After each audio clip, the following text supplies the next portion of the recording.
Hello everyone and welcome back to Shadow Man Stories. I can picture some of you already in bed, maybe some of you just getting home from work. Wherever you are, whatever time it is, I'm glad you're here. If this helps you relax or sleep, please like and subscribe. It means a lot. Now, let's get you comfortable, and I'll tell you tonight's story. My name is Margaret O'Sullivan, and I've been a park ranger for 15 years. People call me Maggie. I came to Alaska from Ireland when I was 24, looking for something bigger than the small village where I grew up. The Brooks Range and gates of the Arctic National Park became my home. It's wild up here, beautiful and dangerous in ways most people can't imagine. I specialize in wilderness navigation and Arctic survival training. That means when someone gets lost in 200,000 square miles of nothing, they call me. I've pulled climbers off frozen cliffs and tracked missing hikers through blizzards.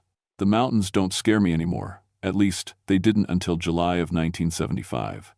That summer was strange from the start. July in the Arctic Circle means 24 hours of daylight.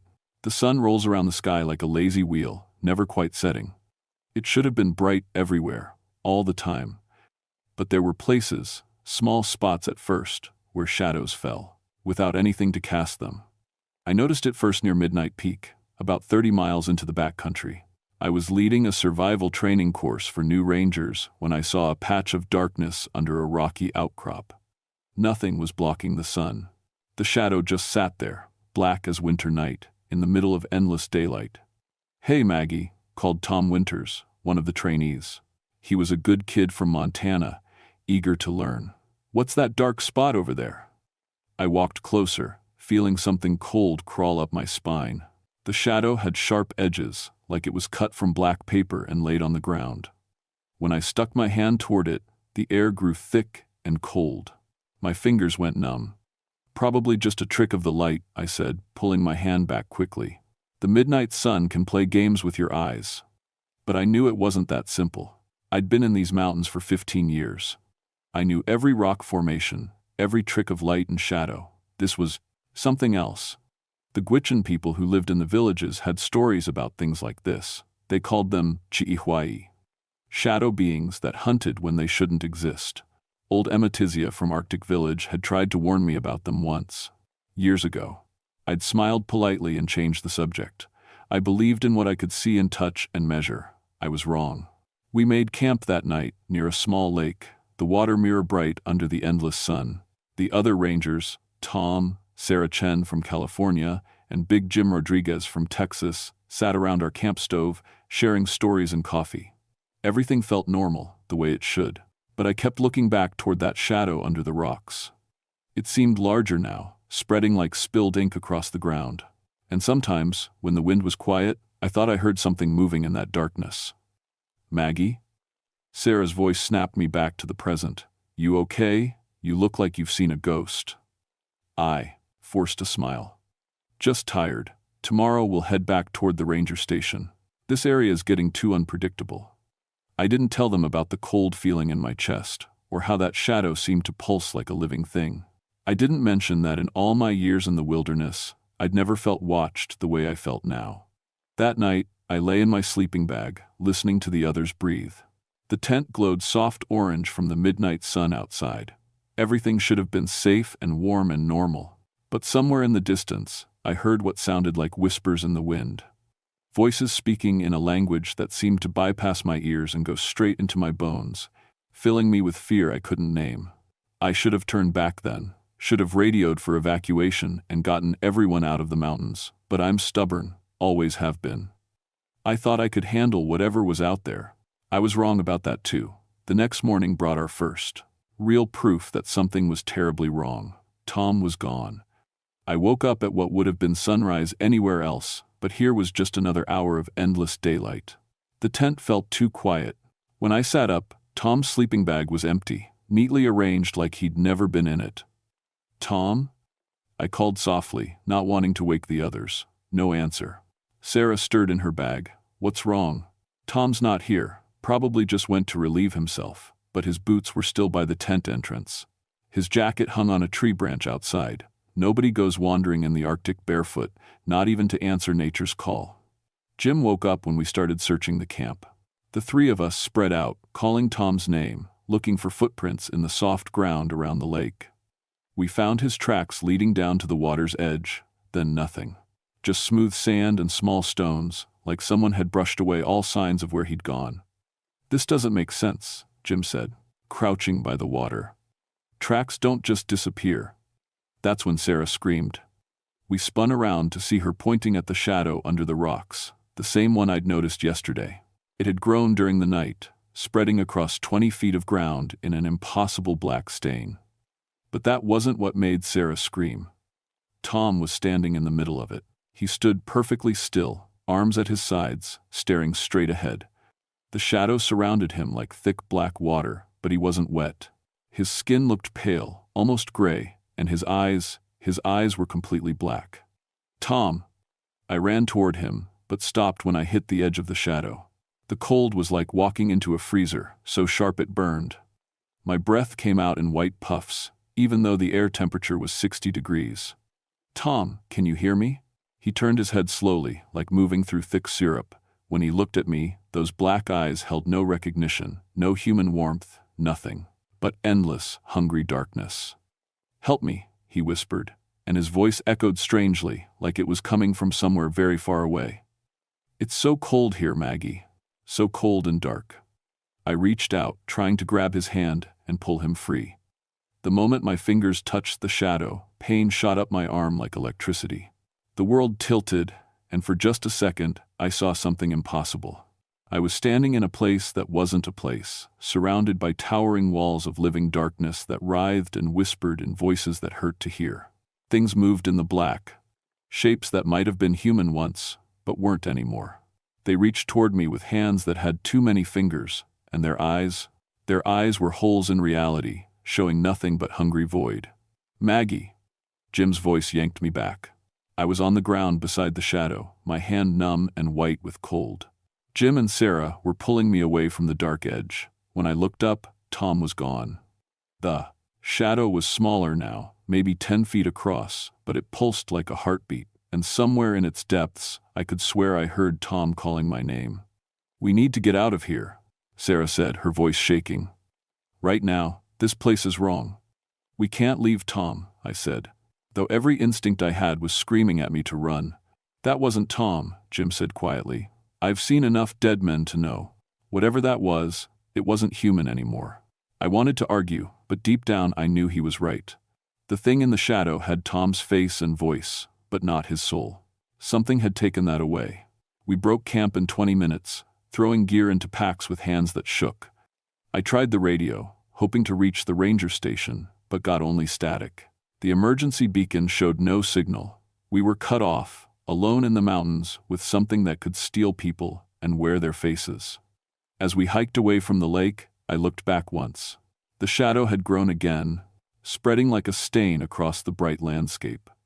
And standing at its edge, watching us leave, was a figure that might have been Tom. It waved goodbye with fingers that stretched too long. I didn't wave back. The shadows followed us. For 3 days, we hiked toward the ranger station, but the dark patches appeared everywhere we went. Small ones at first, circles of impossible night under rock, overhangs, or between trees. But they grew larger each day, and we started seeing things moving inside them. Sarah was the next to go missing.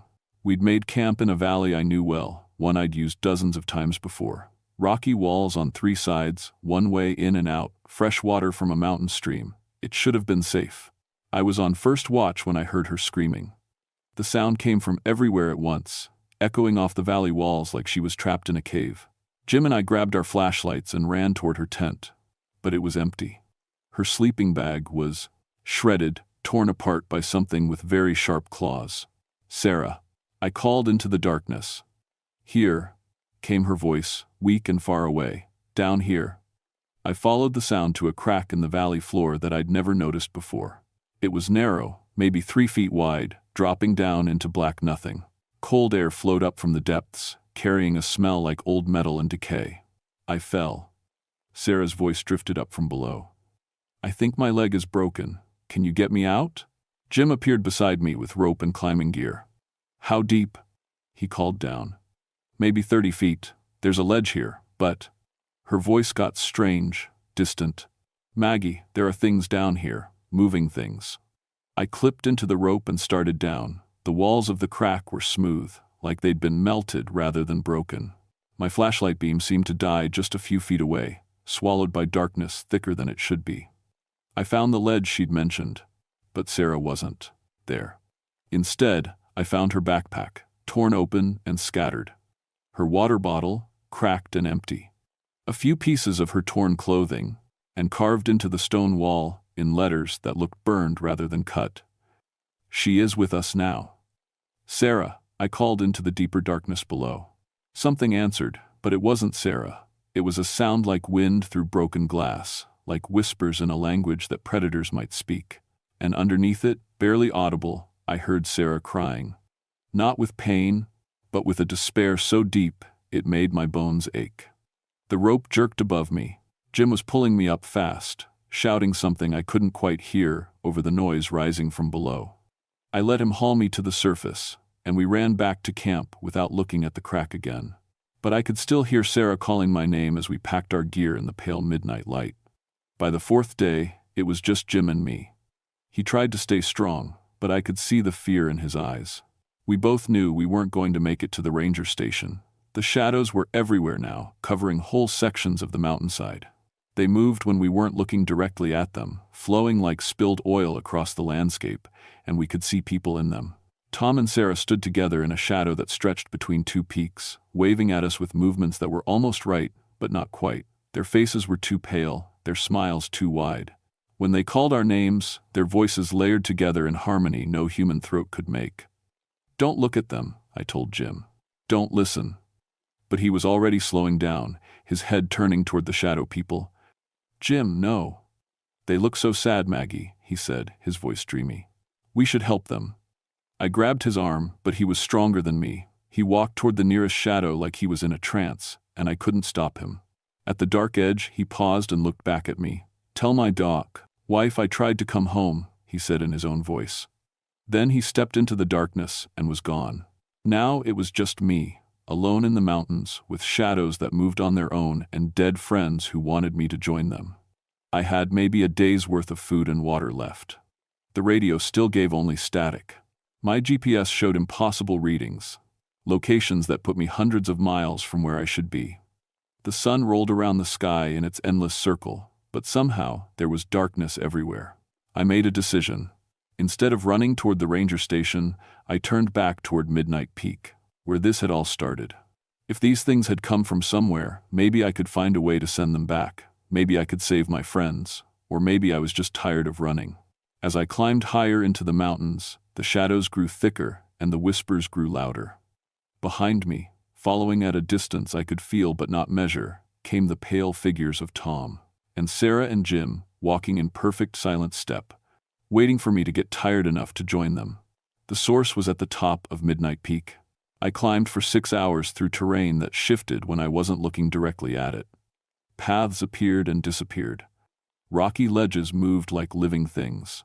The whispers in the shadows grew so loud they almost drowned out my own thoughts. At the summit, I found a camp. Not recent, this was old, maybe decades. Canvas tents rotted by weather and time. Rusted equipment scattered across the rocks. But in the center of it all was something that shouldn't have been there. A perfect circle of absolute darkness, maybe 20 feet across. Not shadow. This was the complete absence of light, so black it hurt to look at. The air above it shimmered like heat waves, and I could hear sounds from inside, voices speaking in that glass whisper language, and underneath them, human voices calling for help. Dozens of them. Maybe hundreds. An old journal lay beside one of the collapsed tents, its pages yellow and brittle. I recognized the handwriting from old ranger reports. Jack Morrison, who disappeared in 1961 while researching Gwich'in folklore. The final entry was dated July 15th, 1961. Asterisk. The Gwich'in elders were right. The Chihuahua are real, beings from a place that exists between light and dark, feeding on fear and life force. They've been trapped in their shadow realm for centuries, but the barrier is weakening. They need human hosts to anchor themselves in our world. Asterisk, asterisk. I've seen what they do to people. They don't kill, they transform, turning humans into shadow bridges between dimensions. Once they have enough bridges, they can bring their entire realm through. Asterisk, asterisk. The portal at the peak is growing. If it reaches full size, they'll pour through like water through a broken dam. Nothing will stop them then. Asterisk, asterisk. I'm going to try to close it. If I fail, if someone finds this journal, the only thing that hurts them is direct light. Real light, not the pale midnight sun. And mirrors. They can't exist in perfect reflection. Asterisk, asterisk. God help whoever reads this. God help us all. Asterisk. The journal ended there. I looked up from the pages to find I wasn't alone anymore. Tom, Sarah, and Jim stood at the edge of the circle, their pale faces sad and hungry. Behind them came others, people in old-fashioned clothes who must have been missing for decades. All of them moving in that perfect silent step, all with those endless black eyes. "Join us, Maggie," Tom said, his voice echoing from somewhere far away. "It doesn't hurt. You just let go." "We're happy here," Sarah added. "No pain, no fear. Just peace." "Your friends need you," Jim whispered. They began walking toward me, slow and steady. I backed away, but there was nowhere to go. The circle of darkness was behind me, radiating cold that made my bones ache. The shadow people were in front of me, reaching out with two long fingers. That's when I remembered my signal mirror. Every wilderness ranger carries one, a small mirror designed to flash sunlight for rescue signals. I'd had mine for 15 years, polished metal that threw back light like a weapon. I pulled it from my pack as the shadow people got closer. The midnight sun was dim and pale, but when I angled the mirror right, it caught the light and threw it back in a brilliant flash. The effect was immediate. The shadow people screamed, not with voices, but with a sound like breaking glass. They scattered backward, their forms wavering like smoke. For just a moment, I saw them as they really were, not my friends, but writhing shapes of living darkness wearing stolen faces like masks. I kept the light moving, sweeping the mirror back and forth. Where the reflected sunlight hit them, they became transparent. Where it hit the black circle, the darkness actually bubbled and steamed. But the mirror was small, and I was just one person. There were dozens of them, and they were getting braver, learning to move around the light beam. That's when I realized what I had to do. I turned toward the circle of darkness and held up the mirror, angling it to catch the sun. The reflected light hit the portal dead center, and the air exploded with that glass-breaking scream. The darkness writhed and shrank, fighting the light like a living thing. But one small mirror wasn't enough. "Help me," I shouted to the shadow people. "If you're really my friends, if any part of you is still human, help me close this thing." For a moment, nothing happened. Then Tom stepped forward, his black eyes flickering. "Maggie?" His voice was different now, confused, scared, but recognizably human. "Tom, I need you to find anything reflective. Mirrors, metal, anything that can throw light." He nodded and stumbled toward the old camp.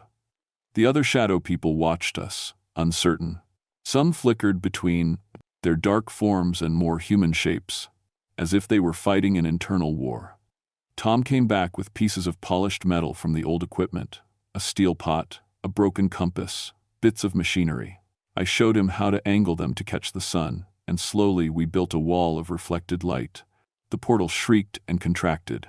Sarah joined us next, then Jim, then others I didn't recognize. Decades of missing people, finding enough of themselves to fight back. We surrounded the circle with mirrors and metal, throwing concentrated sunlight at the darkness from every angle. The portal collapsed like a punctured balloon, folding in on itself with a sound like the world tearing. For a moment, I thought we'd won. Then the ground started shaking. The mountain was coming apart. Closing the portal had torn something fundamental in the rock itself. Cracks spread across the summit like lightning, and I could hear rumbling from deep inside the peak. Steam hissed from the cracks, and the air filled with the smell of sulfur. "Run!" I shouted to the others, but when I turned around, they were gone. All of them, Tom, Sarah, Jim, the decades of missing people, gone like smoke in the wind. Only their voices remained, whispers in the air that might have been thank you, or might have been goodbye. I ran down the mountain as it shook itself apart behind me. Rocks bigger than cars tumbled past me, and chasms opened in the trail, but the shadows were gone. All of them. The midnight sun seemed brighter somehow, more real. It took me 2 days to reach the ranger station, hiking through terrain that had returned to normal. My radio started working again on the second day, and I called in the situation: 3 missing rangers, a geological event at midnight peak, need for search and rescue. I didn't mention the shadows or the portal or the things that lived between light and dark. Who would believe that? The official report listed Tom, Sarah, and Jim as victims of a landslide caused by unstable geological conditions. Their bodies were never found, which wasn't unusual in the Brooks Range. The mountains keep their dead. I stayed on as a ranger for another 5 years, until my nerves finally gave out. Every shadow made me jump. Every patch of darkness without an obvious source sent me reaching for my signal mirror. I started carrying 3 mirrors, then 5, then a whole belt full of reflective metal. The other rangers thought I'd developed some kind of obsession. They weren't wrong. I moved to Anchorage in 1980 and took a job with the Forest Service, working in an office with big windows and bright lights. I married a good man who didn't ask too many questions about why I needed every room in our house to have multiple light sources. But sometimes, on the darkest winter nights, I catch glimpses of movement in shadows that shouldn't exist. Shapes that might be people walking just outside my vision. And sometimes, I hear voices calling my name in a language that bypasses the ears and goes straight to the bones. The portal is closed, but I don't think the Chihuahua are gone completely. They're still out there, in the spaces between light and dark, looking for new ways through. Every summer, people go missing in the Brooks Range.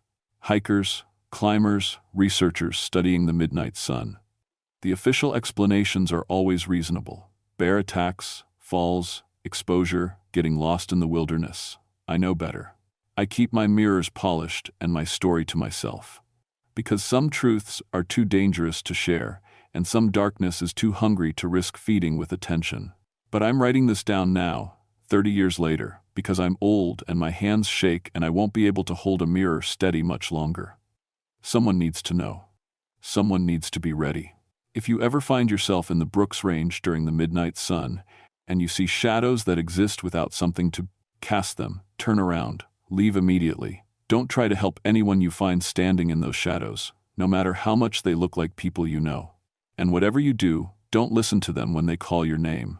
They remember mine, even now. Sometimes, in the deepest part of winter, when the darkness in Anchorage seems to last forever, I hear Tom and Sarah and Jim whispering to me from the shadows under my porch light. Their voices are kind and sad and endlessly patient. They're still waiting for me to join them. Someday, when I'm too tired to fight anymore, maybe I will. But not today. Today, I keep my mirrors close and my lights bright, and I remember that some doors, once closed, should never be opened again. Even by the people we love.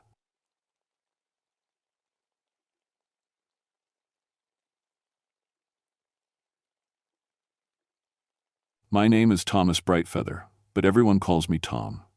I've been a ranger in Alaska's wilderness for 16 years now, and I thought I'd seen everything these frozen lands could throw at a man. I was wrong. It was March 1978, and I was stationed at Anuktuvuk Pass in the Arctic National Wildlife Refuge. Most people don't know this place exists. It's just a remote mountain pass in the Brooks Range, sitting at 2,200 feet above sea level. The nearest real town is Fairbanks, and that's 250 miles south. When winter storms hit, you're on your own. My job was tracking the porcupine caribou herd. These animals have been making the same migration for thousands of years, following routes that my grandfather's grandfather knew by heart. I'm half Inupiaq, and my people have lived with these caribou since time began. My grandfather used to tell me stories about the old days, about spirits that walked the ice. Back then, I thought they were just stories. The research team had been out there for 2 weeks, studying how climate change was affecting the caribou's behavior. Dr. Sarah Chen was the lead scientist, a tough woman from California who didn't seem to feel the cold. With her were Dr. Mark Rodriguez, a climate specialist, and Dr. Lisa Park, who studied animal behavior. They'd set up camp near the calving grounds, where the female caribou give birth to their young.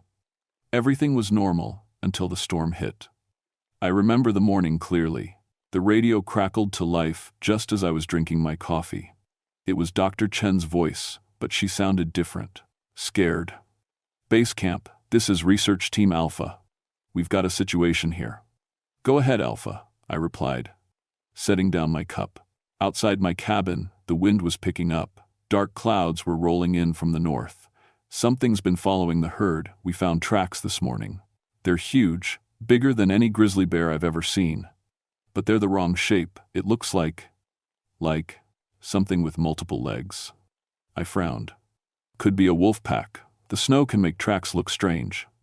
"Tom, I've been studying Arctic animals for 10 years. This isn't a wolf. The tracks are 18 inches across, and they're arranged in pairs, like sled runners. There are 8 or 10 distinct pad marks in each print." The radio went quiet for a moment. In the background, I could hear the wind getting stronger. "Alpha, you need to pack up and head back. Weather Service is calling for a major storm.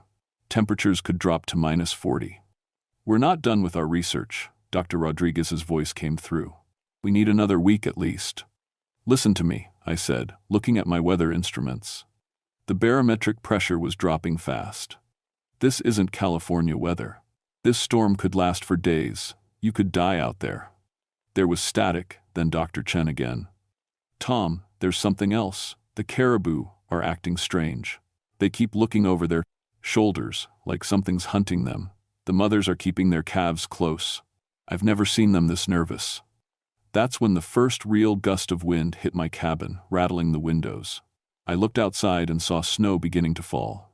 Thick, heavy flakes that meant business. "Alpha, I'm ordering you back to base. Leave your equipment if you have to. That storm's going to be a killer." The radio crackled with static. "Tom, can barely hear you. Storm's getting." Then nothing. I tried calling back for an hour, but the storm had knocked out communications. The wind was howling now, and snow was piling up against my windows. In 16 years as a ranger, I'd seen storms that could bury a truck in an hour. This one felt different. Angrier, somehow. I spent the rest of the day preparing my emergency gear. If the research team was in trouble, I'd have to go after them once the storm passed. But deep in my gut, something felt wrong. It wasn't just the weather. That night, as the wind screamed outside my cabin, I remembered my grandfather's stories. He used to tell me about the Kokogiak, ancient ice bears with 8 legs that hunted humans during the worst storms. "They feed on warmth," he'd say, his old eyes serious. "They take the heat right out of your body, leave you frozen but alive, saving you for later." I'd always thought those were just old legends, stories to keep children close to home during winter. But lying in my bunk, listening to the storm tear at my cabin, I couldn't shake the feeling that something was out there in the blizzard, something that had found 3 scientists camping alone in the wilderness, something that was very, very hungry. The storm lasted 3 days. 3 days of wind that sounded like screaming voices and snow that came down so thick you couldn't see your hand in front of your face. I'd lived through Arctic storms before, but this one felt personal, like it had a mind of its own. When it finally cleared on the 4th morning, the silence was deafening. No wind, no sound at all, just endless white in every direction. I fired up my snowmobile and headed out to find the research team. The ride to their last known position took 2 hours. The snow was deep, but my machine cut through it well enough. What bothered me was the quiet. Usually, you'd hear ravens or Arctic foxes, maybe the distant call of caribou, but there was nothing. Even the engine of my snowmobile seemed muffled, like the snow was swallowing all sound. I found their camp just before noon. 3 bright orange tents arranged in a perfect circle, exactly as they'd been trained to set up. But something was wrong. The tents were covered in thick ice, as if they'd been frozen from the inside, and there were no tracks leading away from the camp. No sign that anyone had left. I called out as I approached, "Dr. Chen? Dr. Rodriguez? Anyone there?" No answer. The first tent belonged to Dr. Chen. I unzipped the entrance and peered inside. Her sleeping bag was there, her clothes, her research notes, everything neat and organized.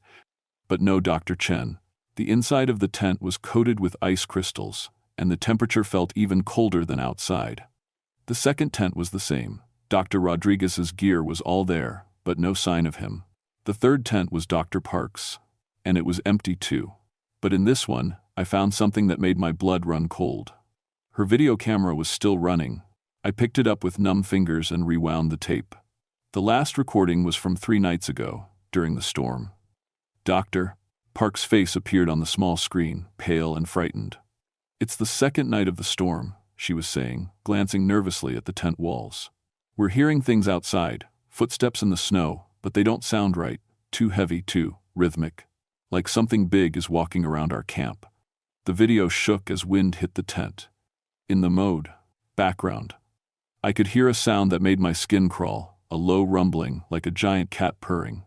"Sarah thinks we should stay put until morning," Dr. Park continued. "But Mark wants to check outside. I don't think that's a good idea. Something feels wrong. The caribou ran away yesterday, all of them at once. They looked terrified." Suddenly, the tent wall bulged inward, as if something massive was pressing against it from outside. Dr. Park gasped, and the camera shook violently. "Oh God," she whispered. "It's right outside. I can see its shadow through the tent wall. It's huge, and it's got too many legs. That's impossible. Bears don't have 8 legs. Bears don't." The video cut to static. I rewound it and watched again. When the tent wall bulged, I could definitely see a shadow. Something the size of a polar bear. But the silhouette was all wrong. The legs were too numerous, positioned like a giant spider's. I put the camera in my pack and stepped outside. That's when I saw the tracks.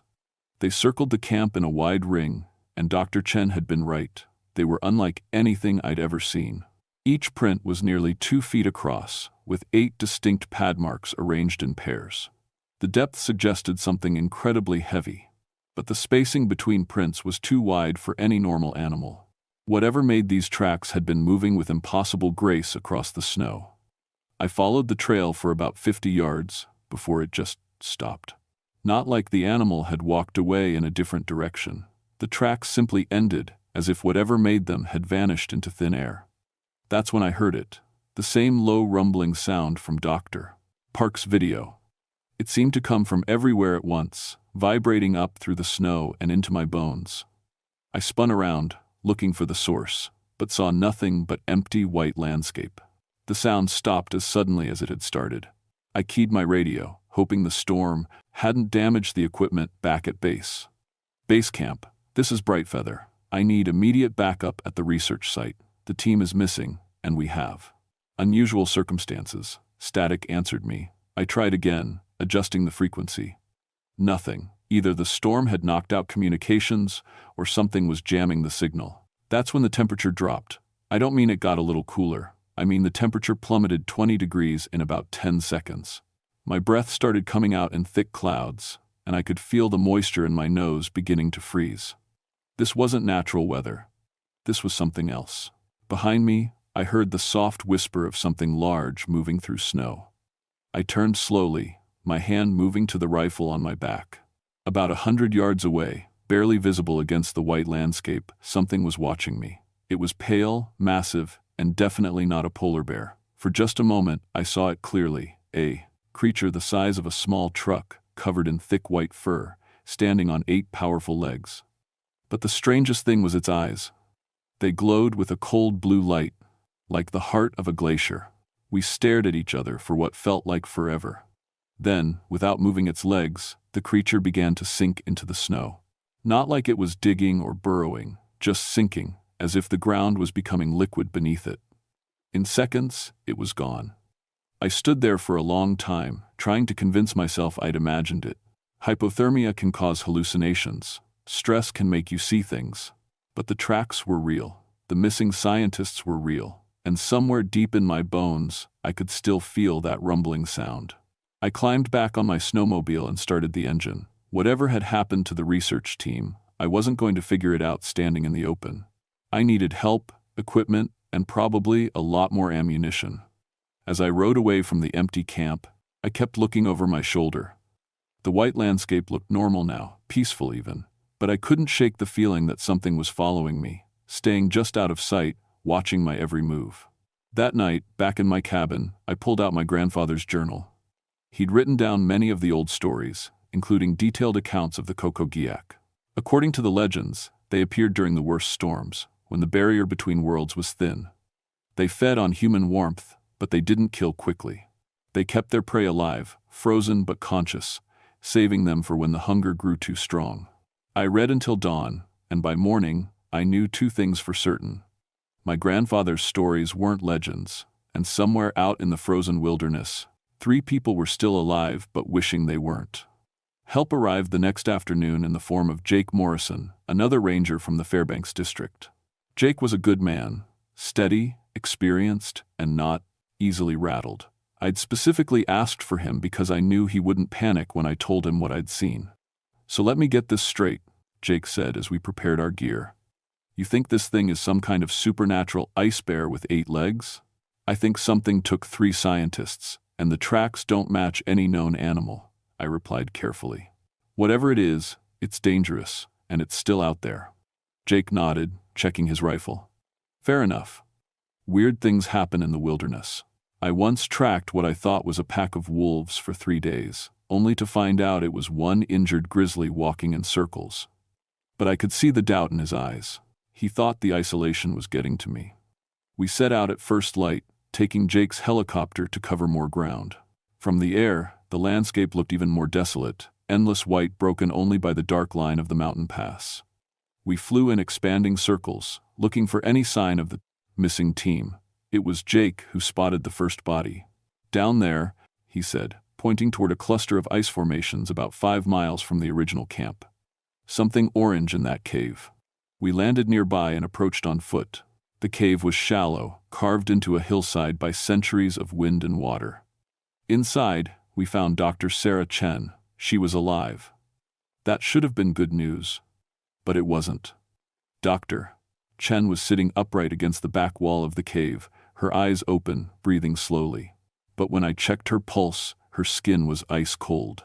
Her core temperature should have killed her hours ago, but somehow she was still conscious. "Dr. Chen?" I called gently. "Sarah, can you hear me?" Her eyes moved to focus on my face, but she didn't speak. She couldn't speak. Her lips and tongue were frozen solid. But her eyes were terrified and very much alive. "Jesus," Jake whispered. "How is she still breathing?" I checked her over carefully. No visible injuries, no signs of violence.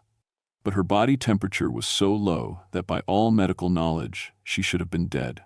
It was like something was keeping her alive artificially, preserving her at the edge of death.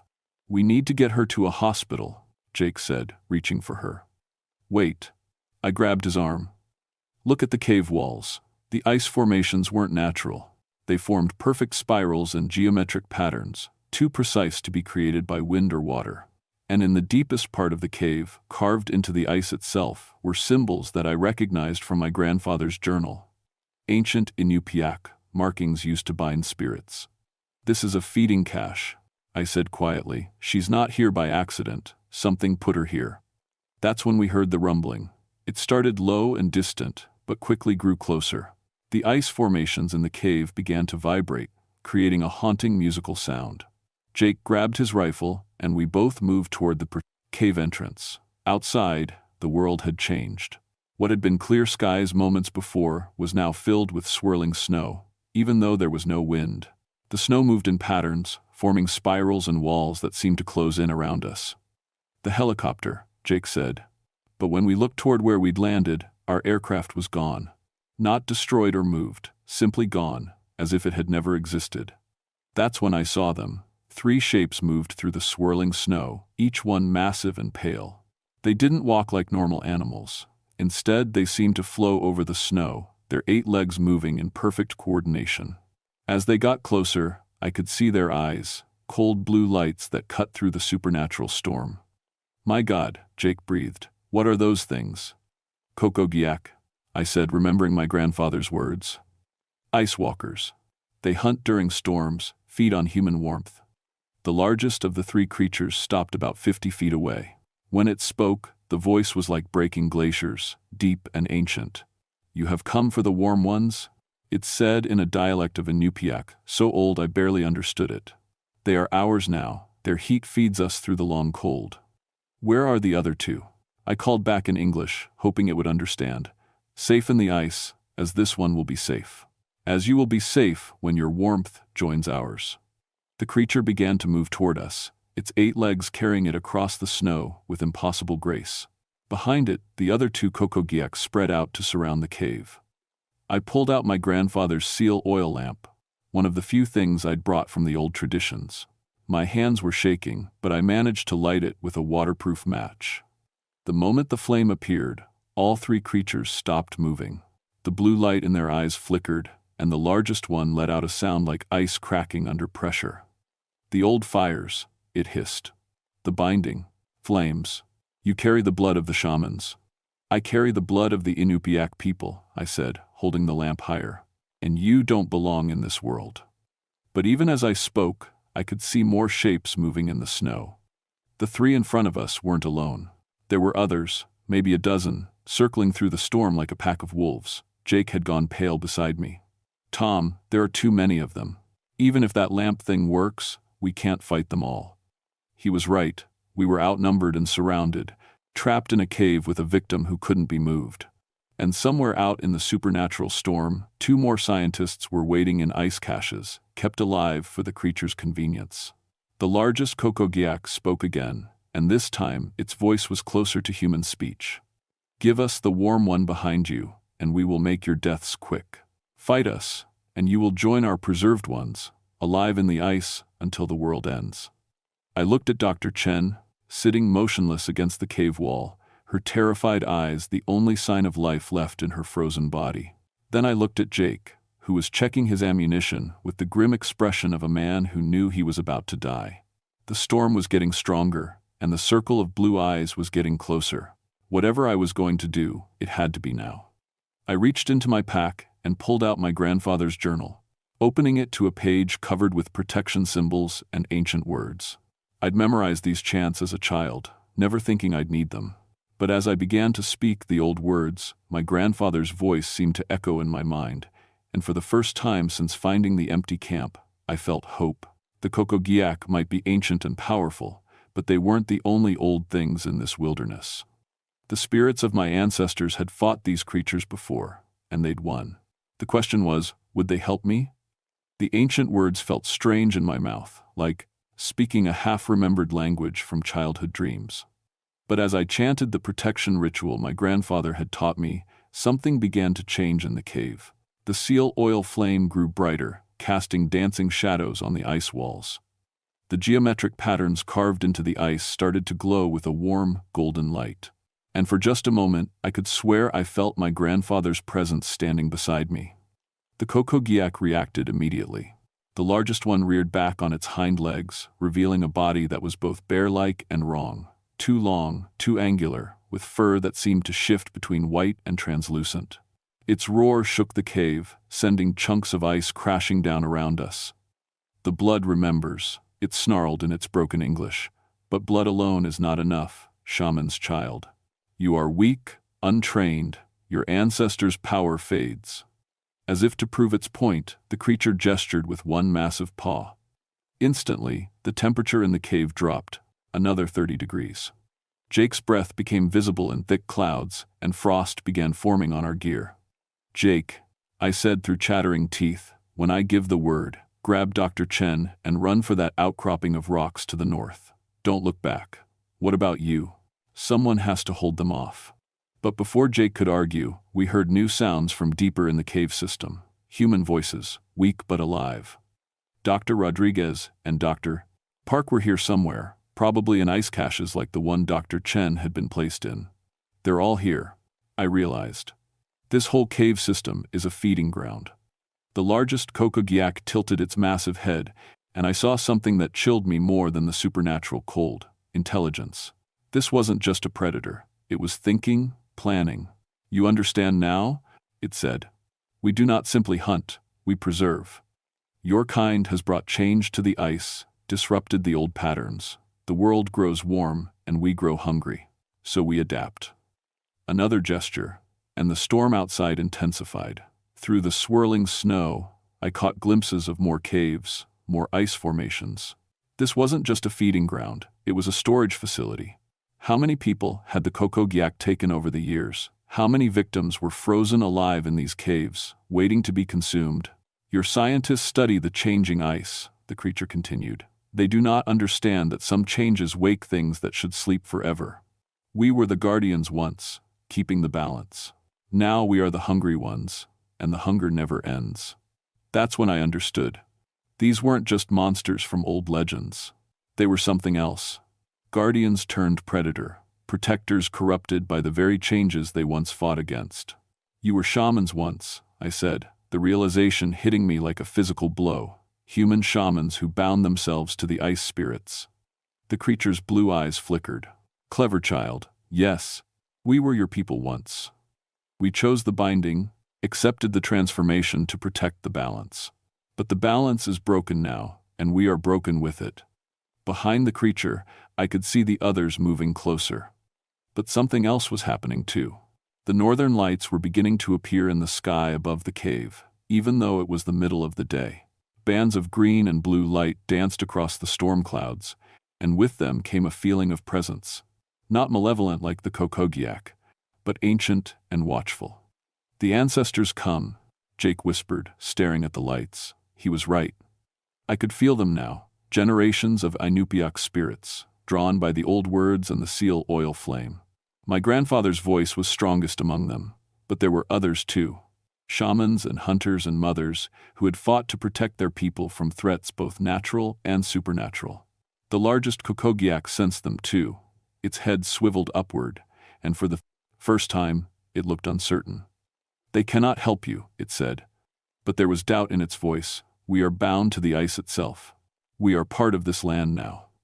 So are they, I replied, feeling strength flow into me from the gathering spirits. And they were here first. I began the banishment ritual, words I'd only heard once before when my grandfather had driven off something that had been stalking our village. The seal oil flame blazed higher, and the golden light from the ice carvings grew so bright it was almost blinding. The Kokogiak pack howled in unison, a sound like breaking glaciers and howling wind. They rushed toward the cave entrance, all pretense of patience gone. But as they crossed into the golden light, their forms began to waver and blur, as if they were melting.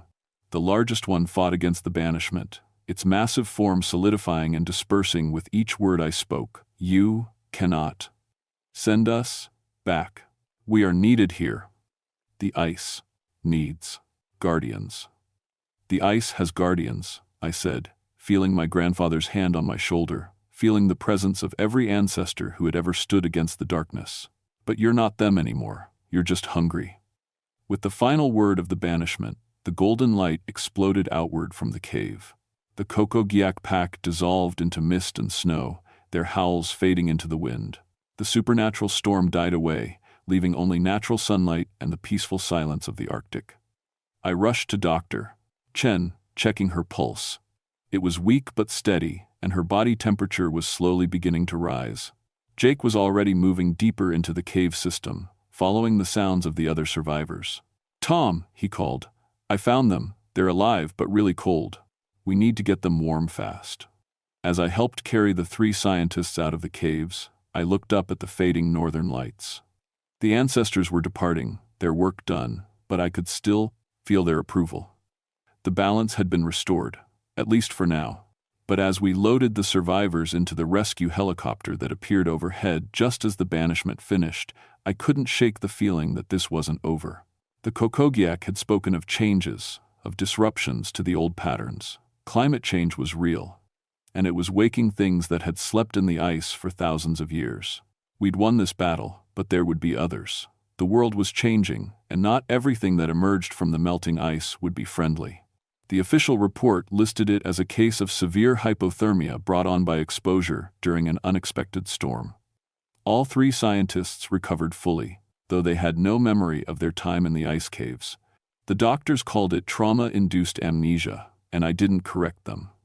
Dr. Chen, Dr. Rodriguez, and Dr. Park were flown to Anchorage for treatment. Within a week, they were back to their normal lives, continuing their climate research. None of them remembered the Kokogiak, the supernatural storm, or their time as living ice sculptures. Sometimes trauma does that. The mind protects itself by forgetting. Jake and I never talked about what we'd seen.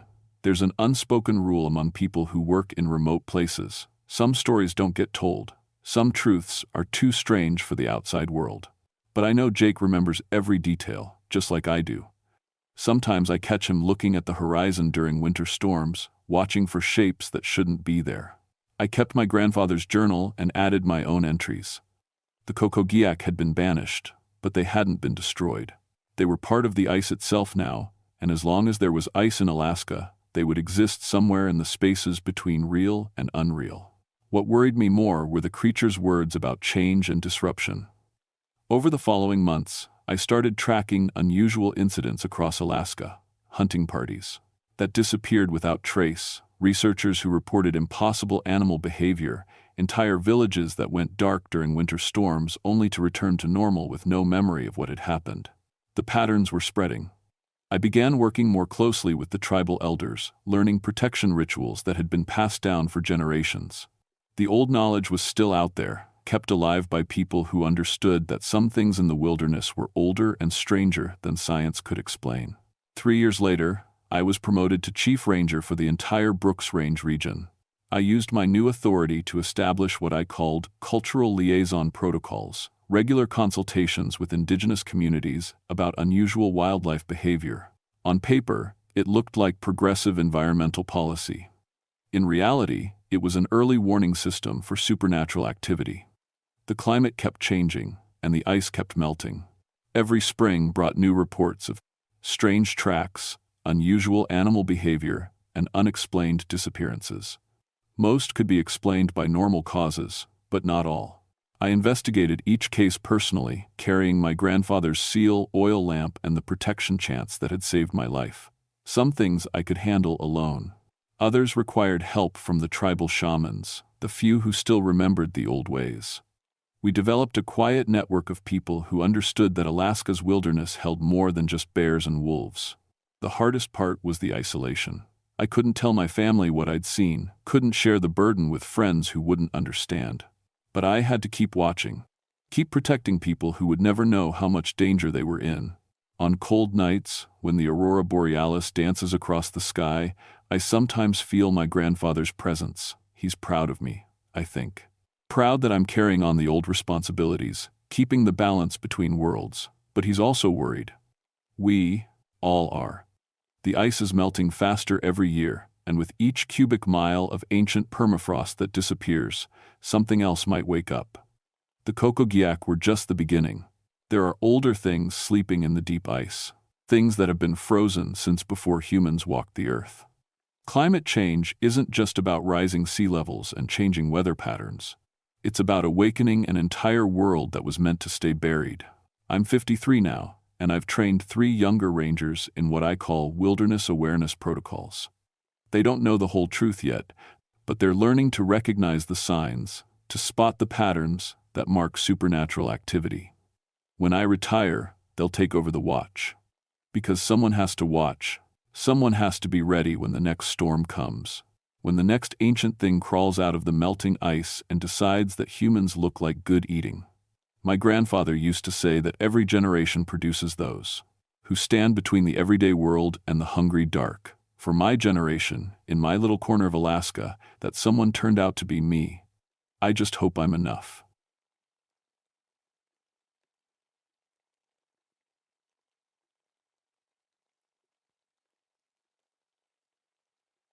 My name is Michael Ironcloud, and I've been a ranger at Denali National Park for 18 years. People call me Mike. Before this job, I spent 12 years as an Alaska State Trooper, so I thought I'd seen everything the wilderness could throw at me. Bears, wolves, drunk hunters, lost tourists, you name it. I was wrong. It was September 1989, and the first snow had already dusted the peaks around Wonder Lake. The nights were getting longer, and soon we'd have months of darkness ahead. I was stationed at the remote Wonder Lake Ranger Station, about 85 miles into the backcountry. No phones, no radio contact most days. Just me, the wilderness, and whatever problems came my way. That morning started like any other.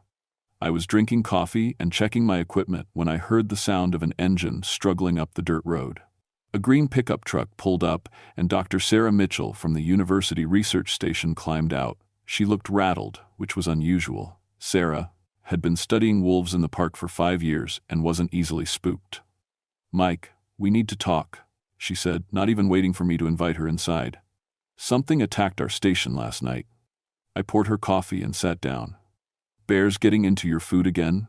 "No," she shook her head hard. "This was wolves.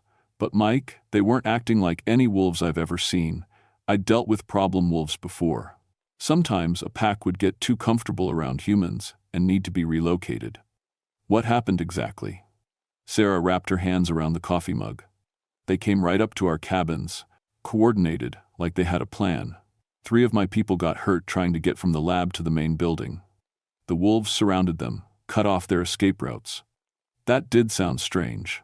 Wolves usually avoided human contact, especially groups of people. "How many wolves?" "At least 6, maybe 8. It was dark and they moved fast." She paused. "Mike, they walked on their back legs. I know how that sounds, but I saw it. They stood up like people." I kept my face neutral. Fear and darkness could make people see all sorts of things. "Injuries serious?" "Tom needed 15 stitches on his arm. Jenny has deep scratches on her back. And Carlos," she trailed off. The bite pattern on Carlos's shoulder. "Mike, I've studied wolf anatomy for years. These bite marks are too big, too wide. Like the jaw was bigger than any wolf I've measured." After Sarah left, I loaded my truck with tracking gear and drove to the research station. The building sat in a clearing beside a small lake, surrounded by spruce and birch trees. I could see the damage right away: torn screens, scattered equipment, deep scratches in the wooden walls.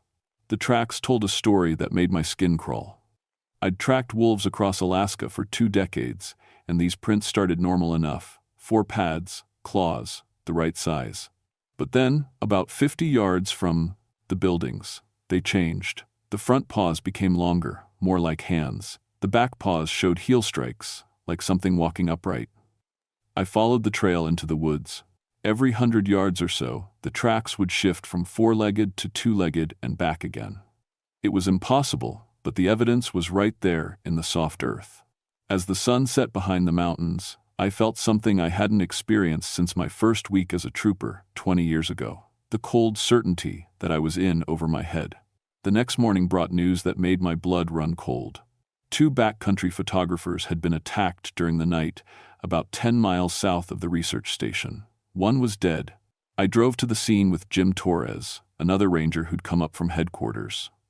We'd worked together for 8 years, and I trusted his judgment. The campsite looked like a war zone. "Jesus," Jim whispered, looking at the torn tent and scattered gear. "What kind of animal does this?" The victim was a man named David Chen, maybe 35 years old. We found him near the remnants of his tent, and I had to look away. The wounds were savage but precise. Too precise. Someone or something had arranged his body in a specific way. Arms crossed, facing east toward the mountains. "Ritualistic," Jim said quietly. "Like it means something." The survivor, a woman named Lisa Park, was barely coherent. The medics had given her something for shock, but she kept grabbing my arm and repeating the same words. "They stood up, Mike." They stood up and looked at us like they were thinking. I found tracks around the campsite that matched the ones from the research station. But these were clearer, pressed deep into the mud near the lake shore. I called Jim over to look. "That's a human footprint," he said, pointing to a clear impression. "But look at the toes. Too long. And are those claws?" We followed the trail for 2 miles before it disappeared onto rocky ground. But we found something else that made us both stop and stare. Hanging from a low branch was David Chen's camera, completely undamaged. The film inside showed normal wildlife photos until the last few frames. The final picture was taken from inside the tent, looking out. In the image, silhouetted against the night sky, stood a creature that walked on 2 legs, but had the head and body shape of a massive wolf. Its eyes reflected the camera flash like mirrors. "Could be doctored," Jim said, but his voice lacked conviction. That afternoon, we returned to the research station to interview the injured researchers. Tom Bradley showed me his arm wound, 4 deep punctures that were healing remarkably fast. "It grabbed me," Tom said. "Not bit, grabbed. With its front paws. But they felt like hands, Mike. Fingers and thumbs. Jenny Morrison had scratches across her back that looked like claw marks, but they were too organized, too deliberate. "It could have killed me," she said. "I was down, couldn't move, and it just stood over me for maybe 10 seconds. Then it made this sound, like a growl mixed with words. Like it was talking to the others."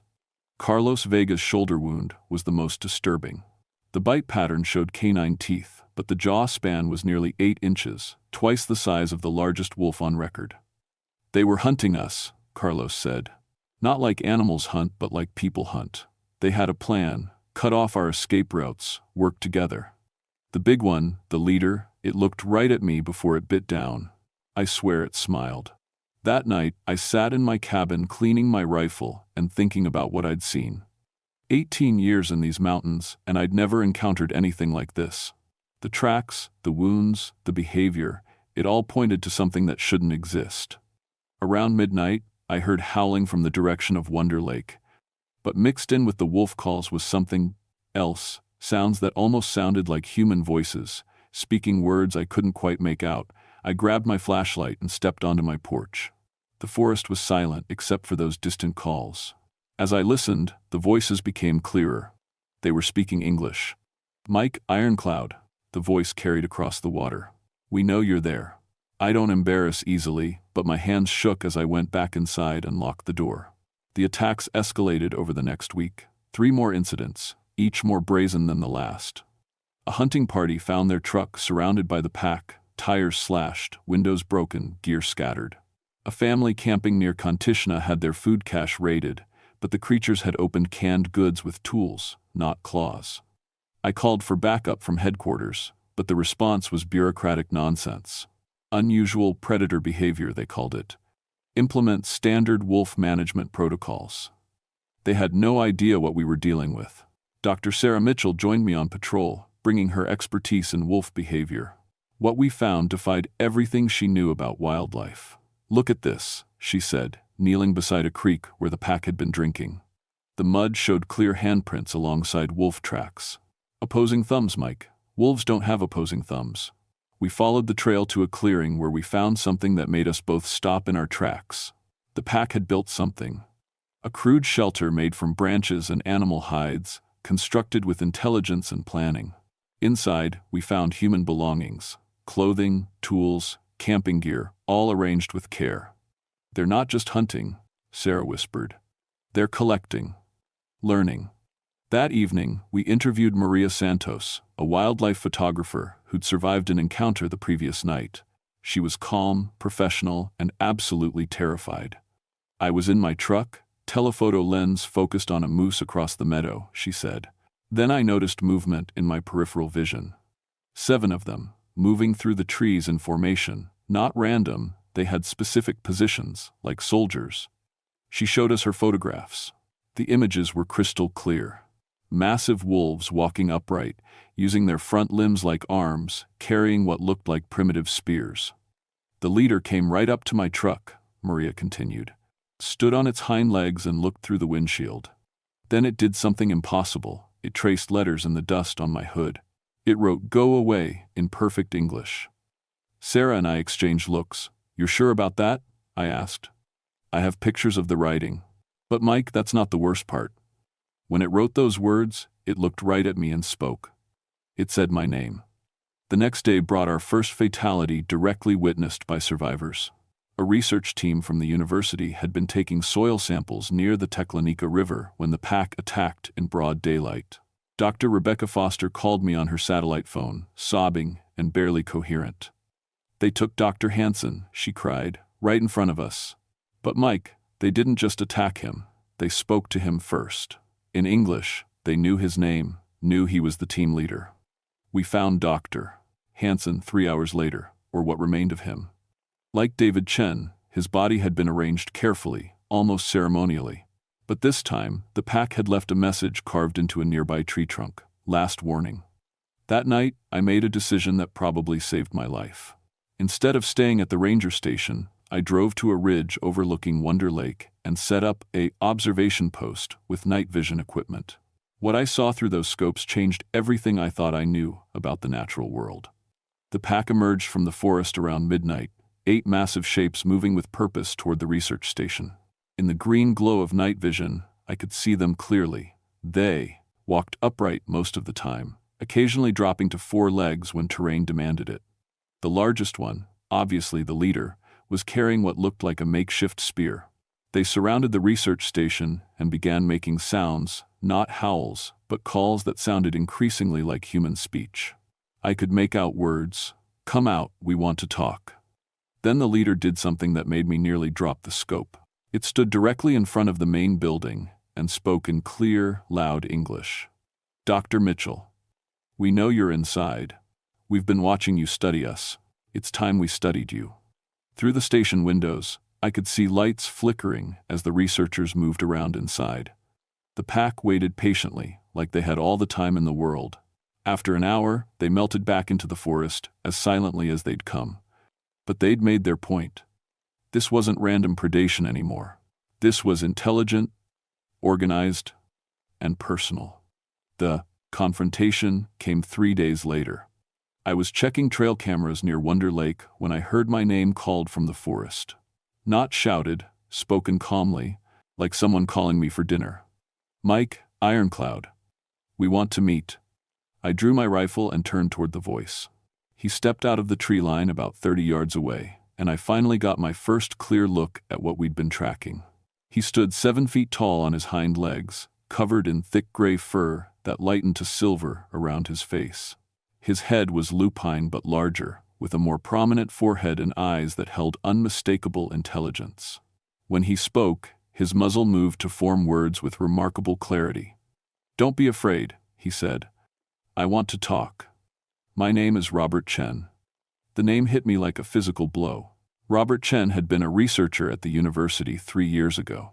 He'd disappeared during a solo expedition to study traditional hunting grounds used by Alaska Native peoples. "You're supposed to be dead," I said, keeping my rifle trained on him. He laughed, and the sound was both human and wolf. "I was, in a way. The man you knew as Robert Chen died in these mountains.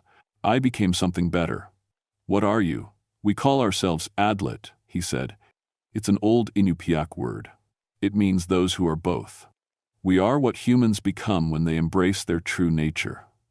2 more pack members emerged from the trees, flanking me but not approaching. Like Robert, they walked upright and showed clear intelligence in their movements.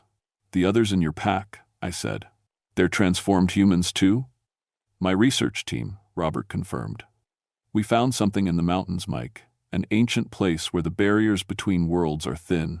We were studying traditional hunting practices when we discovered we could become the ultimate hunters ourselves." "By turning into monsters?" His eyes flashed with anger.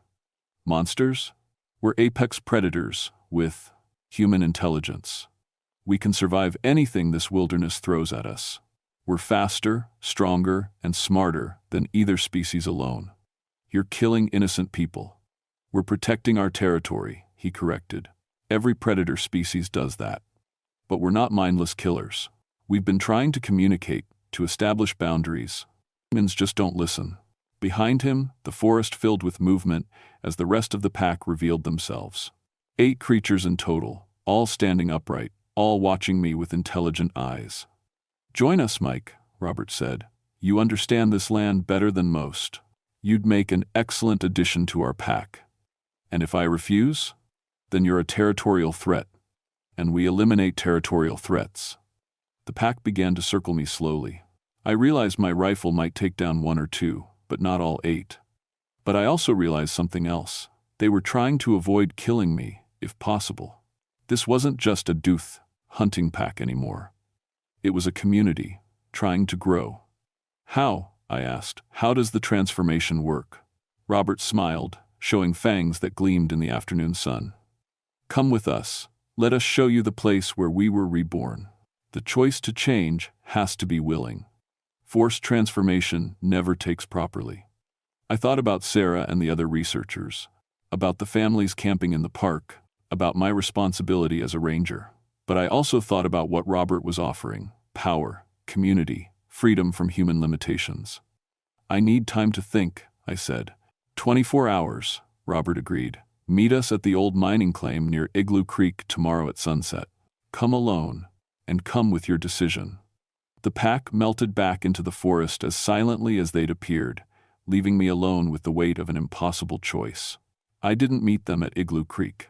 Instead, I spent that night driving to the village of Minchamina, where I found an elder named Thomas Keelig who knew the old stories. He listened to everything I told him, nodding like he'd been expecting this news for years. "Adlet come when the barriers are weak," he said. "Every few generations, the old places wake up. Your park sits on sacred ground, places where transformation was once used to create the ultimate hunters during times of great hunger."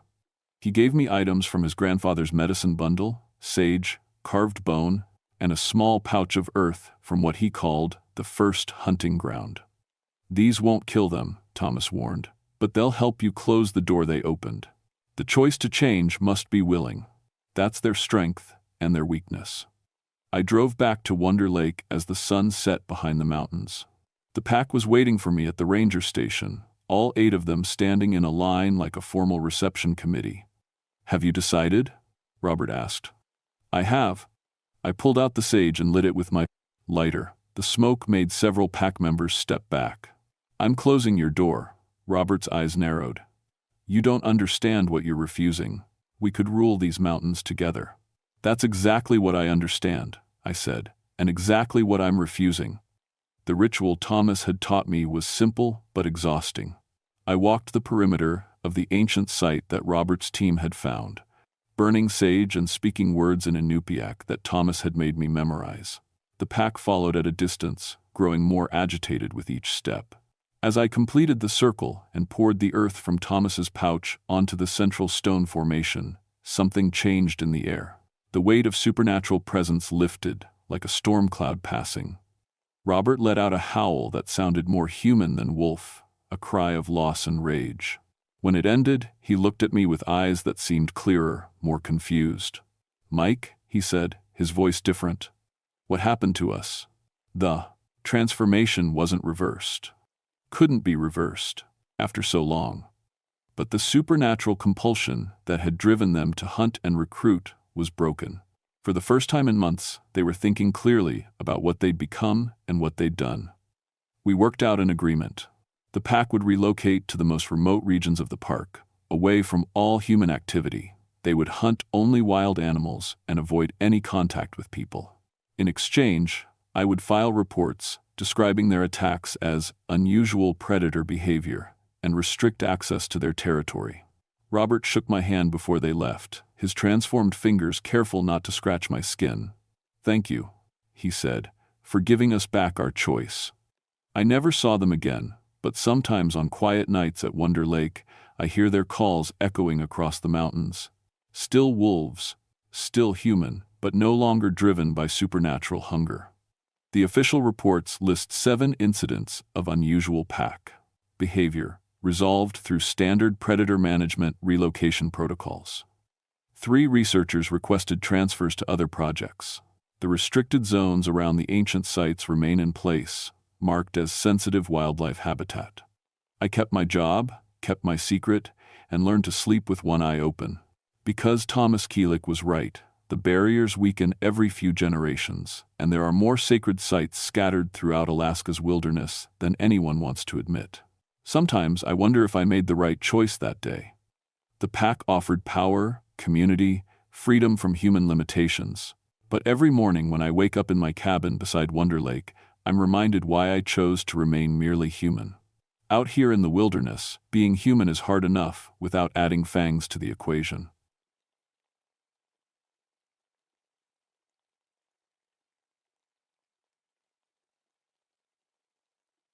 My name is Patricia Stormwater, but everyone calls me Pat. I've been a park ranger at Lake Clark for 14 years now, and in all that time, I thought I'd seen everything these Alaskan waters could throw at me. I was wrong. It was August 1987, and something was off about Tahlequah Lake. I could feel it in my bones the moment I stepped off my float plane onto the dock at Morrison's fishing lodge. The water looked different, somehow darker, even though the sun was shining bright, and it was warm, way too warm for a glacial lake. "Pat," Jake Morrison called out from the lodge porch. He owned the place, ran fishing trips for tourists who wanted to catch lake trout in one of Alaska's most remote spots. "Thank God you're here. We got problems." I tied down my plane and walked up the wooden dock. The boards felt slippery under my boots, covered in some kind of algae I'd never seen before. Green and thick, like soup. "What kind of problems, Jake?" I asked, pulling my ranger cap down against the sun. Jake was a big man, used to handling whatever the wilderness threw at him. But today his hands were shaking as he lit a cigarette. "My guests are seeing things in the water. Big things. And the fish." He shook his head. "They're acting crazy, Pat. Swimming in circles, jumping out of the water like something's chasing them." I looked out at the lake. Tahlequah stretched 26 miles long, surrounded by mountains that touched the clouds. On a normal day, it was the most beautiful place on earth. Today, it felt like the water was watching me. "What kind of things are your guests seeing?" "They say it's huge. Moving under the water. One couple swears they saw a head the size of a truck come up near the far shore." Jake took a long drag of his cigarette. "I know how that sounds. But Pat, I've lived here for 15 years. I know every log, every rock, every shadow on this lake. This is something different.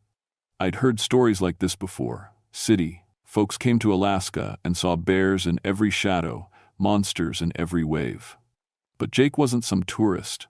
He knew these waters better than anyone except maybe the local Dena'ina people. "Show me where they saw it," I said. We took his boat out toward the center of the lake.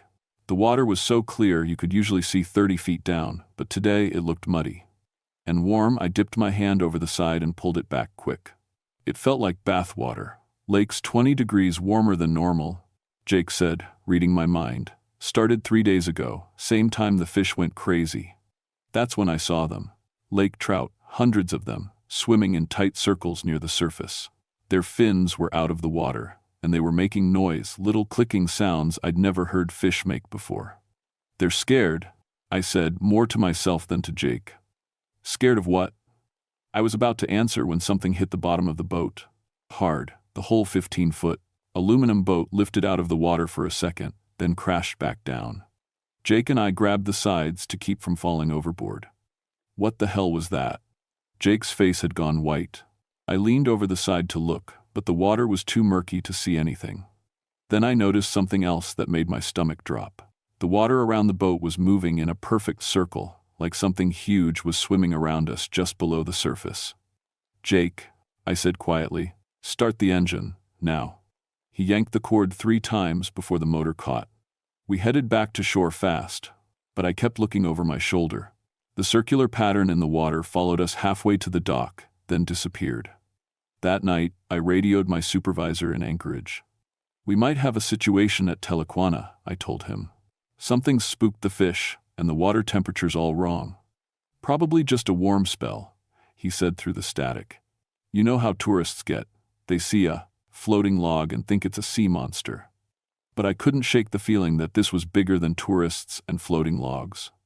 I'd grown up fishing with my grandfather on lakes all over Alaska. Fish don't swim in circles unless something's hunting them. And they don't make clicking sounds unless they're trying to warn each other about danger. I spent the night in my tent by the shore, listening to the water lap against the rocks. Usually, lake sounds put me right to sleep. Tonight, every splash made me sit up and reach for my flashlight. Because under the normal lake sounds, I could hear something else.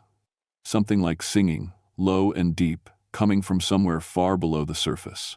When morning came, I was tired but ready to figure out what was going on. I had my diving gear, my underwater camera, and a thermos full of coffee. I figured I'd take a look under the water and solve this mystery once and for all. I should have listened to the fish. The morning, Jake Morrison didn't come back from his fishing trip. I knew we weren't dealing with tourist imagination anymore. I was eating breakfast when Sarah, Jake's wife, came running down to the dock. Her face was streaked with tears, and she was still wearing her pajamas under a rain jacket. "Pat, Jake left at 5 this morning with the Henderson family. They were supposed to be back by 9 for lunch." She looked out at the lake, shading her eyes against the sun. "It's almost noon." I grabbed my binoculars and scanned the water. Nothing. Just that weird algae bloom and the fish still swimming their crazy circles. "Did you try the radio?"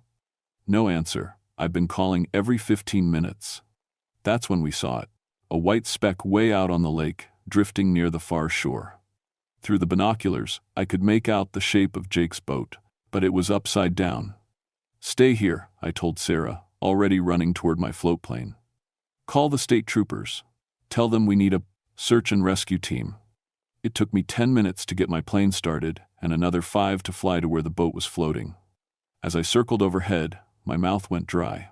The aluminum hull was crushed in from underneath, like something had grabbed it and squeezed. There were gouges in the metal, long, parallel scratches that looked like claw marks. But claws from what? The biggest thing in these lakes were pike, maybe 4 feet long. These marks looked like they came from something the size of a grizzly bear. I landed my plane nearby and tied it to the overturned boat. The water around the wreck was deeper than I'd thought, at least 100 feet. Perfect darkness below. I put on my diving gear and slipped into the water. It was warm, like swimming in a heated pool. The weird algae stuck to my mask, and I had to keep wiping it clean. I dove down toward the boat, looking for bodies. But 20 feet under, I saw something that made me forget all about search and rescue. There were marks on the lake bottom. Drag marks, like something huge had pulled itself across the mud, and they led away from the boat toward the deep part of the lake. I followed the trail until my depth gauge read 60 feet. That's when I saw the first bone. It was white and clean, picked spotless, too big to be from a fish. As I got closer, I realized it was a human femur. Then I saw another bone, and another. They were arranged in a neat pile, like someone had stacked them there on purpose. My heart was pounding so hard I could hear it echo in my diving helmet. I grabbed one of the smaller bones and kicked hard for the surface. Sarah was waiting on the dock when I got back, along with 2 state troopers who'd flown in from Anchorage. I showed them the bone. It was definitely human, definitely old. Maybe months, maybe years. "We found the boat," I told them, "but there's something down there. Something big enough to flip a 15-foot boat and strong enough to crush aluminum." Trooper Williams, the older of the two, looked at me like I was crazy. "What are you saying, exactly?" I didn't want to say it. It sounded insane even in my own head. But I'd seen the drag marks, the scratches on the boat, the pile of bones. "I'm saying something killed Jake Morrison and his passengers. Something that lives in this lake." The troopers spent the rest of the day diving and searching. They found more bones, all human, all old. But no sign of Jake or the Henderson family. It was like they'd just vanished. That night, Williams pulled me aside. "Pat, I've been doing this job for 20 years. I've seen bear attacks, plane crashes, all kinds of wilderness accidents. But I've never seen anything like those boat marks. What do you think made them?" He was quiet for a long time, staring out at the dark water. "I don't know. And that scares me more than I want to admit." The next morning, we had our answer. Sort of. Mrs. Yamamoto was visiting from Japan, staying at the lodge with her teenage daughter. They were out in a kayak near shore when she started screaming. Sarah and I ran down to the dock and saw her pointing at something in the water. There, big, very big," she kept shouting in broken English. I grabbed my binoculars and looked where she was pointing. At first, I didn't see anything. Then the water bulged upward, like something huge was rising from below. The bulge got bigger and bigger, until I could see it was the back of something covered in dark, mottled scales. It had to be 60 feet long, maybe more. It moved through the water smooth and quiet, like a snake, but thicker than any snake I'd ever imagined. As it swam past the kayak, I caught a glimpse of what might have been a head, flat and wide, with eyes the size of dinner plates. Then it was gone, disappeared back into the depths like it had never been there. Mrs. Yamamoto paddled to shore as fast as she could, babbling in Japanese and English about a dragon in the water. Her daughter was crying. Sarah had gone white as a sheet. I lowered my binoculars with shaking hands. In 14 years as a park ranger, I'd seen bears, wolves, moose, eagles. I'd seen avalanches and forest fires and lightning storms that could split trees in half. But I'd never seen anything like the thing living in Telequana Lake, and now it had tasted human blood.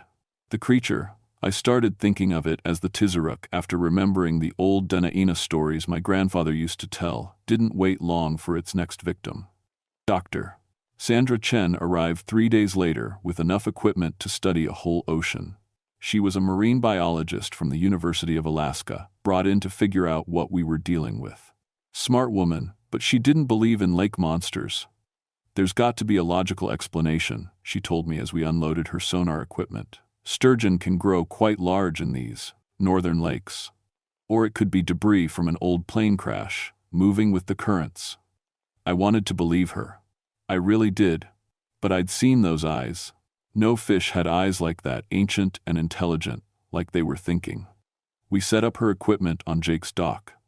The sonar could map the lake bottom and track anything moving in the water. The underwater cameras would let us see what was down there without risking another dive. Lakes deeper than your charts show, Dr. Chen said, studying the sonar readings. I'm getting returns from 200 feet, maybe more. And there are cave systems down there. Big ones. That matched what Albert Kijik had told me. Albert was the oldest Dena'ina elder in the region, and he'd agreed to meet with us after hearing about the attacks. My grandfather's grandfather told stories of the Tizaruk, Albert had said, his weathered hands wrapped around a coffee cup. Big water spirit, older than the mountains, used to protect the lake from bad things.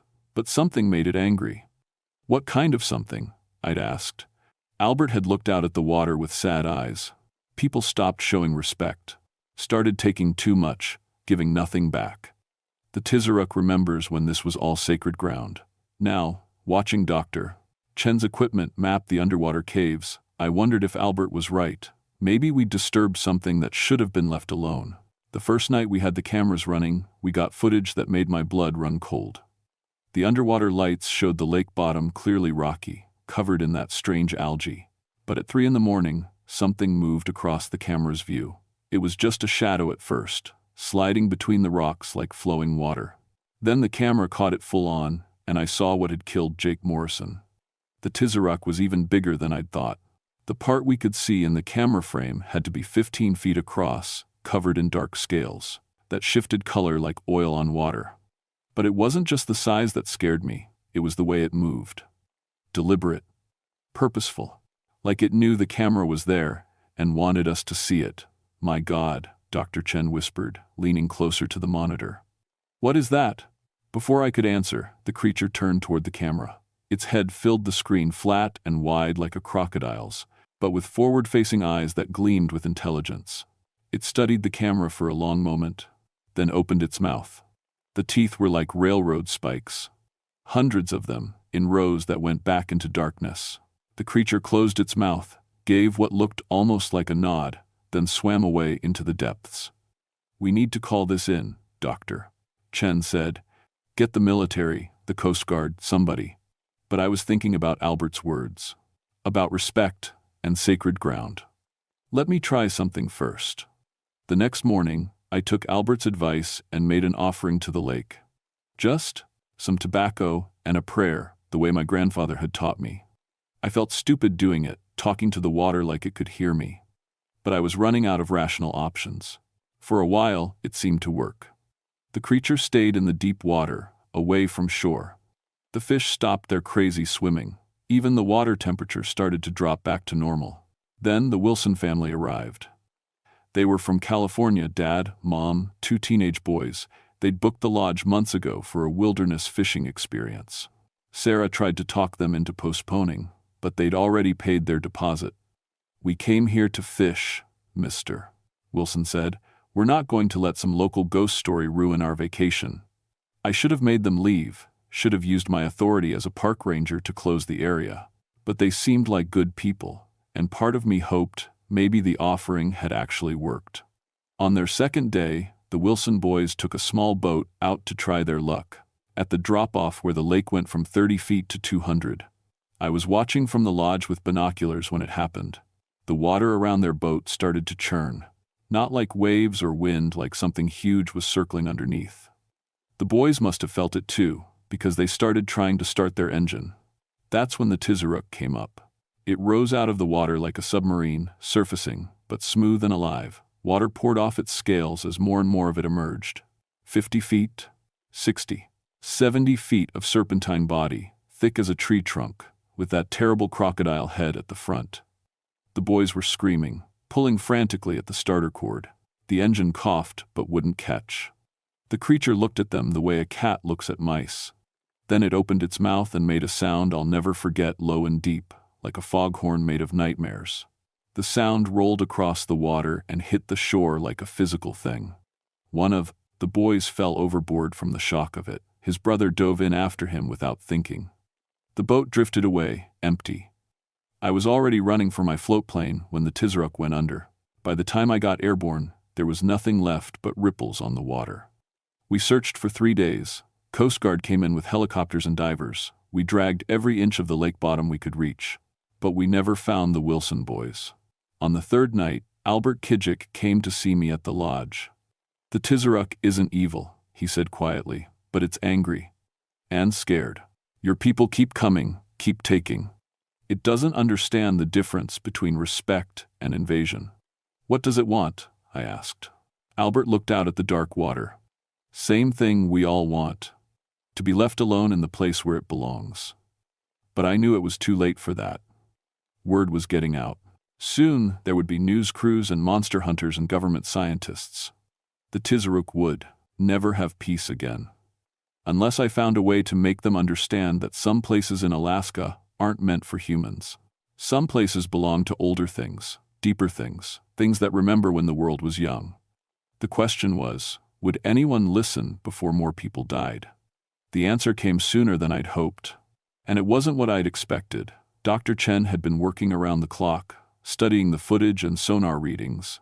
She'd brought in specialist equipment from Anchorage hydrophones that could pick up sounds underwater, cameras that worked in complete darkness, and computer programs that could analyze animal behavior. "Pat, you need to see this." She called me over to her computer setup on the 4th morning after the Wilson boys disappeared.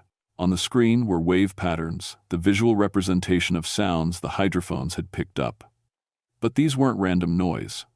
"The creature is communicating, Dr. Chen said, pointing to repeated patterns in the waves. "These calls have structure, rhythm. They're not just animal sounds, they're language." That hit me like a punch to the stomach. Bad enough that we were dealing with a monster, but an intelligent monster that could think and plan? That changed everything. "There's more," Dr. Chen continued. "I've been analyzing the attacks. They're not random. The creature specifically targets people who venture into certain areas of the lake. It's defending territory." She pulled up a map of the lake on her laptop, with red X's marking where each incident had happened. They formed a rough circle around the deepest part of the lake, where the sonar showed the biggest cave systems. "It's protecting something," I said. "That's what I think too." "But what?" "Albert Kijik could have told us, but he'd left 2 days ago to consult with other elders. Said he needed to remember the old stories properly before he could help us anymore." That afternoon, against my better judgment, Dr. Chen talked me into a dive to investigate the cave systems. We went down in a submersible she'd borrowed from the Coast Guard, a tiny metal sphere with windows and robotic arms for collecting samples. The water was crystal clear once we got below the algae layer. I could see why the Tizaruk had chosen this place. The underwater landscape was beautiful, rocky formations that looked like underwater cathedrals, lit by our spotlights in blues and greens I'd never seen before. We were at 150 feet when we found the entrance to the main cave system. It was huge, big enough to drive a truck through, and it was definitely artificial.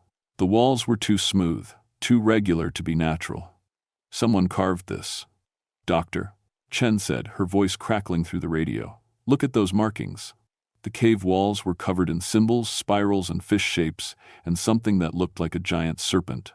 They were old, worn smooth by water, but still visible in our lights. "Denaina?" I asked. "Older, I think. Much older." We followed the cave deeper into the mountain. Our lights showed side passages branching off in all directions, like an underwater city. And everywhere, more carvings, more symbols. Some looked like stars, others like people dancing. And always, always, the image of the great serpent. That's when we found the chamber. It opened up in front of us like an underwater cathedral, so big our lights couldn't reach the far walls. And floating in the center, perfectly preserved by the cold water, were dozens of human remains, but not skeletons, mummies. Their skin was dark and leathery, but intact.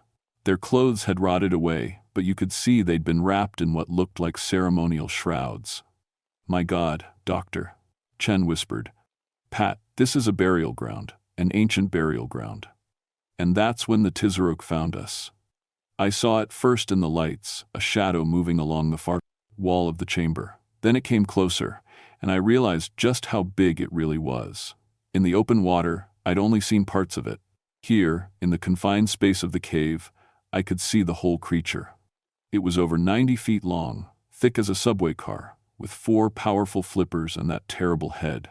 Its scales shifted color as it moved black to dark green to deep blue.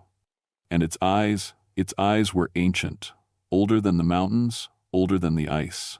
They looked at our little submersible with an intelligence that made me feel like an ant being studied by a professor.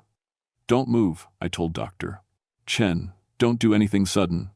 The Tizaruk circled us slowly, like a shark sizing up prey. But there was something different about its movements, not aggressive. More like protective. Like it was checking to make sure we weren't going to damage something. Then it did something that changed everything I thought I knew about monsters. It spoke, not in words. The sound came from deep in its chest, a low harmonic that vibrated through the water and into our submarine.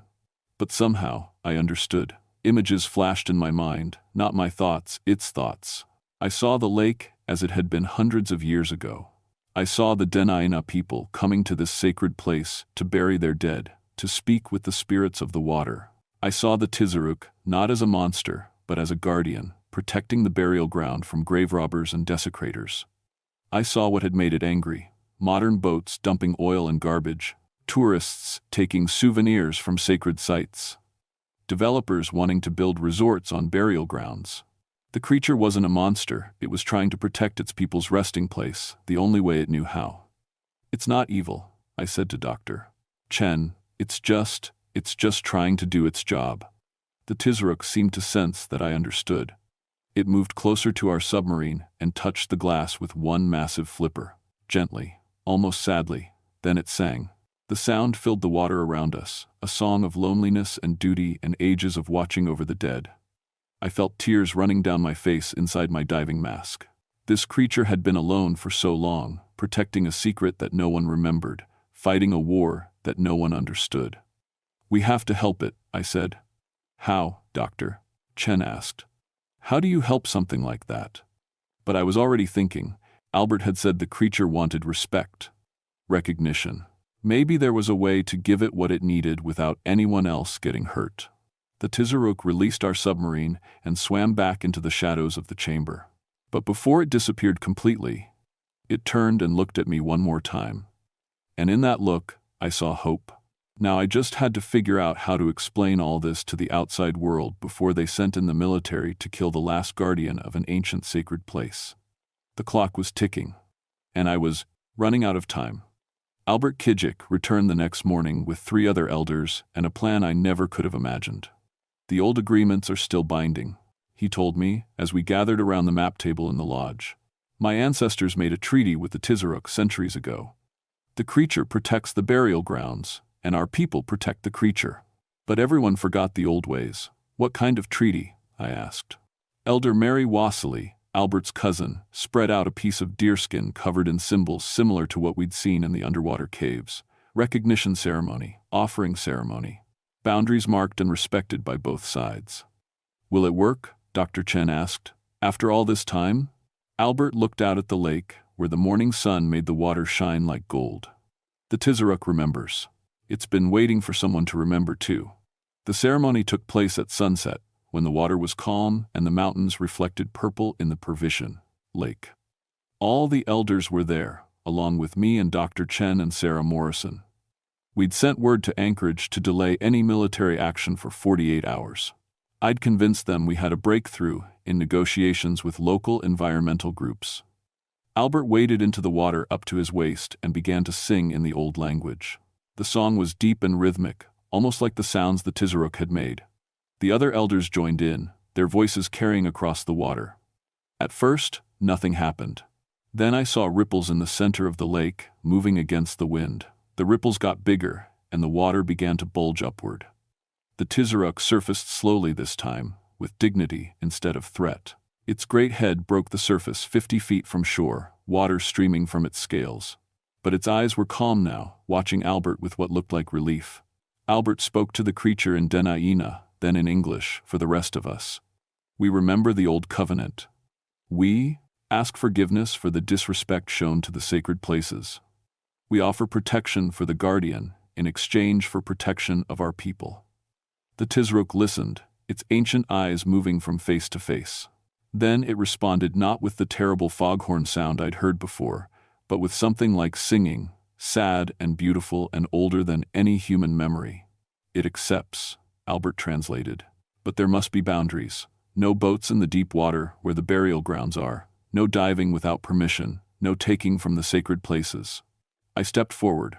As a representative of the National Park Service, I agree to these terms. The burial grounds will be protected under federal law. The deep water will be designated as a cultural preservation zone. The ceremony continued until full darkness fell. We made offerings of tobacco and food to the lake. The elders sang the old songs, and the Tizruk listened to every word, sometimes responding with its own harmonies, that made the water itself seem to sing. When it was over, the creature approached the shore one last time. It looked directly at me and made a sound that was almost like a purr. Then it sank back into the depths and was gone. But not really gone. I knew it was still down there, still watching, still protecting the ancient burial ground from those who would disturb the dead. The official report listed the incidents at Telequana Lake as equipment failures and weather-related accidents. The deep water areas were quietly designated as archaeological preservation zones, off-limits to boats and divers without special permits that were never issued.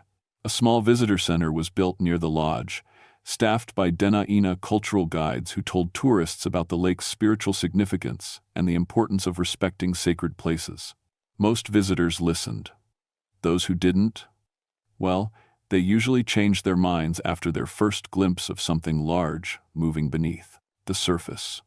Dr. Chen went back to the university with footage and data that would keep her busy for years. She published papers about unknown aquatic species and the importance of protecting isolated ecosystems. She never mentioned that the species was intelligent, or that it could communicate, or that it was older than recorded history. Some secrets are too dangerous for the outside world to know. I stayed on at Lake Clark, of course. The Tizruk and I had an understanding now. Sometimes, on calm evenings, I would see it surface far from shore and know it was checking on things, making sure the boundaries were being respected, making sure the dead could rest in peace. Albert visits every few months to renew the ceremonies and teach the younger generation about the old agreements. The lake has been quiet since that night. No more disappearances, no more strange incidents, just the normal rhythms of wilderness life. But I've never forgotten what I learned in that underwater burial chamber. Alaska is full of places where the old world touches the new, where ancient spirits still walk among the trees and swim in the deepest lakes. Most of the time, they want nothing more than to be left alone. The problem comes when we forget that some places don't belong to us. Some places belong to older things, deeper things, things that remember when the world was young and wild and full of magic. The Tizruk taught me that. And now, whenever I fly over remote lakes in the Alaska wilderness, I wonder what else might be down there, waiting in the dark water, protecting secrets we've forgotten how to respect. Sometimes, late at night when the lake is perfectly still, I can hear singing drifting up from the depths. Old songs in an older language, sung by a voice that has been keeping watch for centuries. And I sleep better knowing that some guardians never abandon their posts, no matter how long they have to wait for the rest of us to remember our promises. The Tizruk is still down there, still watching, still protecting the sacred places where the dead rest in peace. And that's exactly how it should be.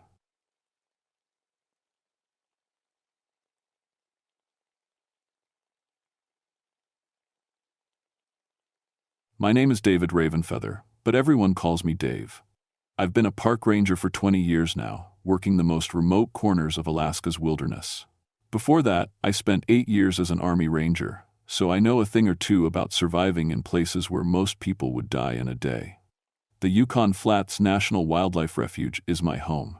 It's a place where you can walk for 300 miles and never see another human being.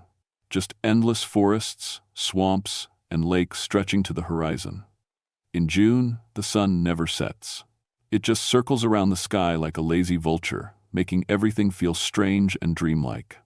I thought I'd seen everything the wilderness could throw at me. Bears, wolves, blizzards that could freeze your blood solid. I'd pulled lost hikers out of places that weren't even on the maps. I was the guy they called when someone went missing in the deep country, because if anyone could find them, it was me. That all changed in June of 1991. It started with Emma Thompson. She was a wilderness guide from Fairbanks, tough as nails and smart as a whip. Emma knew the backcountry better than most rangers. She'd been leading groups through Alaska's wild places for 15 years, without so much as a sprained ankle. So when the call came in that Emma had been found wandering around 50 miles from where she was supposed to be, confused and talking about little people leading her through the forest, I knew something was seriously wrong. I found Emma at the ranger station in Fort Yukon, wrapped in a blanket and staring at nothing. Her eyes had that 1,000-yard stare I'd seen in combat veterans. Her hands shook when she tried to drink coffee. "Dave," she said when she saw me, "thank God you're here. They're real. The little people the Gwich'in elders talk about. They're real, and they've been playing games with me for 3 days." I sat down across from her. Emma wasn't the type to make up stories or crack under pressure. If she said something happened, it happened. "Tell me everything," I said. Emma's story didn't make sense. She'd entered the wilderness on a solo camping trip, following a route she'd taken dozens of times before. On the second day, she heard children laughing in the forest. She followed the sound, thinking maybe a family was camping nearby. But there was nobody there, she said. Just trees and moss. Then I heard the voices again, calling to me in Gwich'in. "Come this way," they said. "We'll show you something beautiful." For 3 days, Emma followed the voices. They led her through parts of the forest she'd never seen before, even though she was supposedly in familiar territory. The voices would guide her to water when she was thirsty, to shelter when it rained. They kept her safe, but they also kept her lost. When the search plane finally spotted her, Emma was 80 miles from her planned route. She had no memory of how she'd gotten there. "Dave, I know how this sounds," she said, grabbing my arm.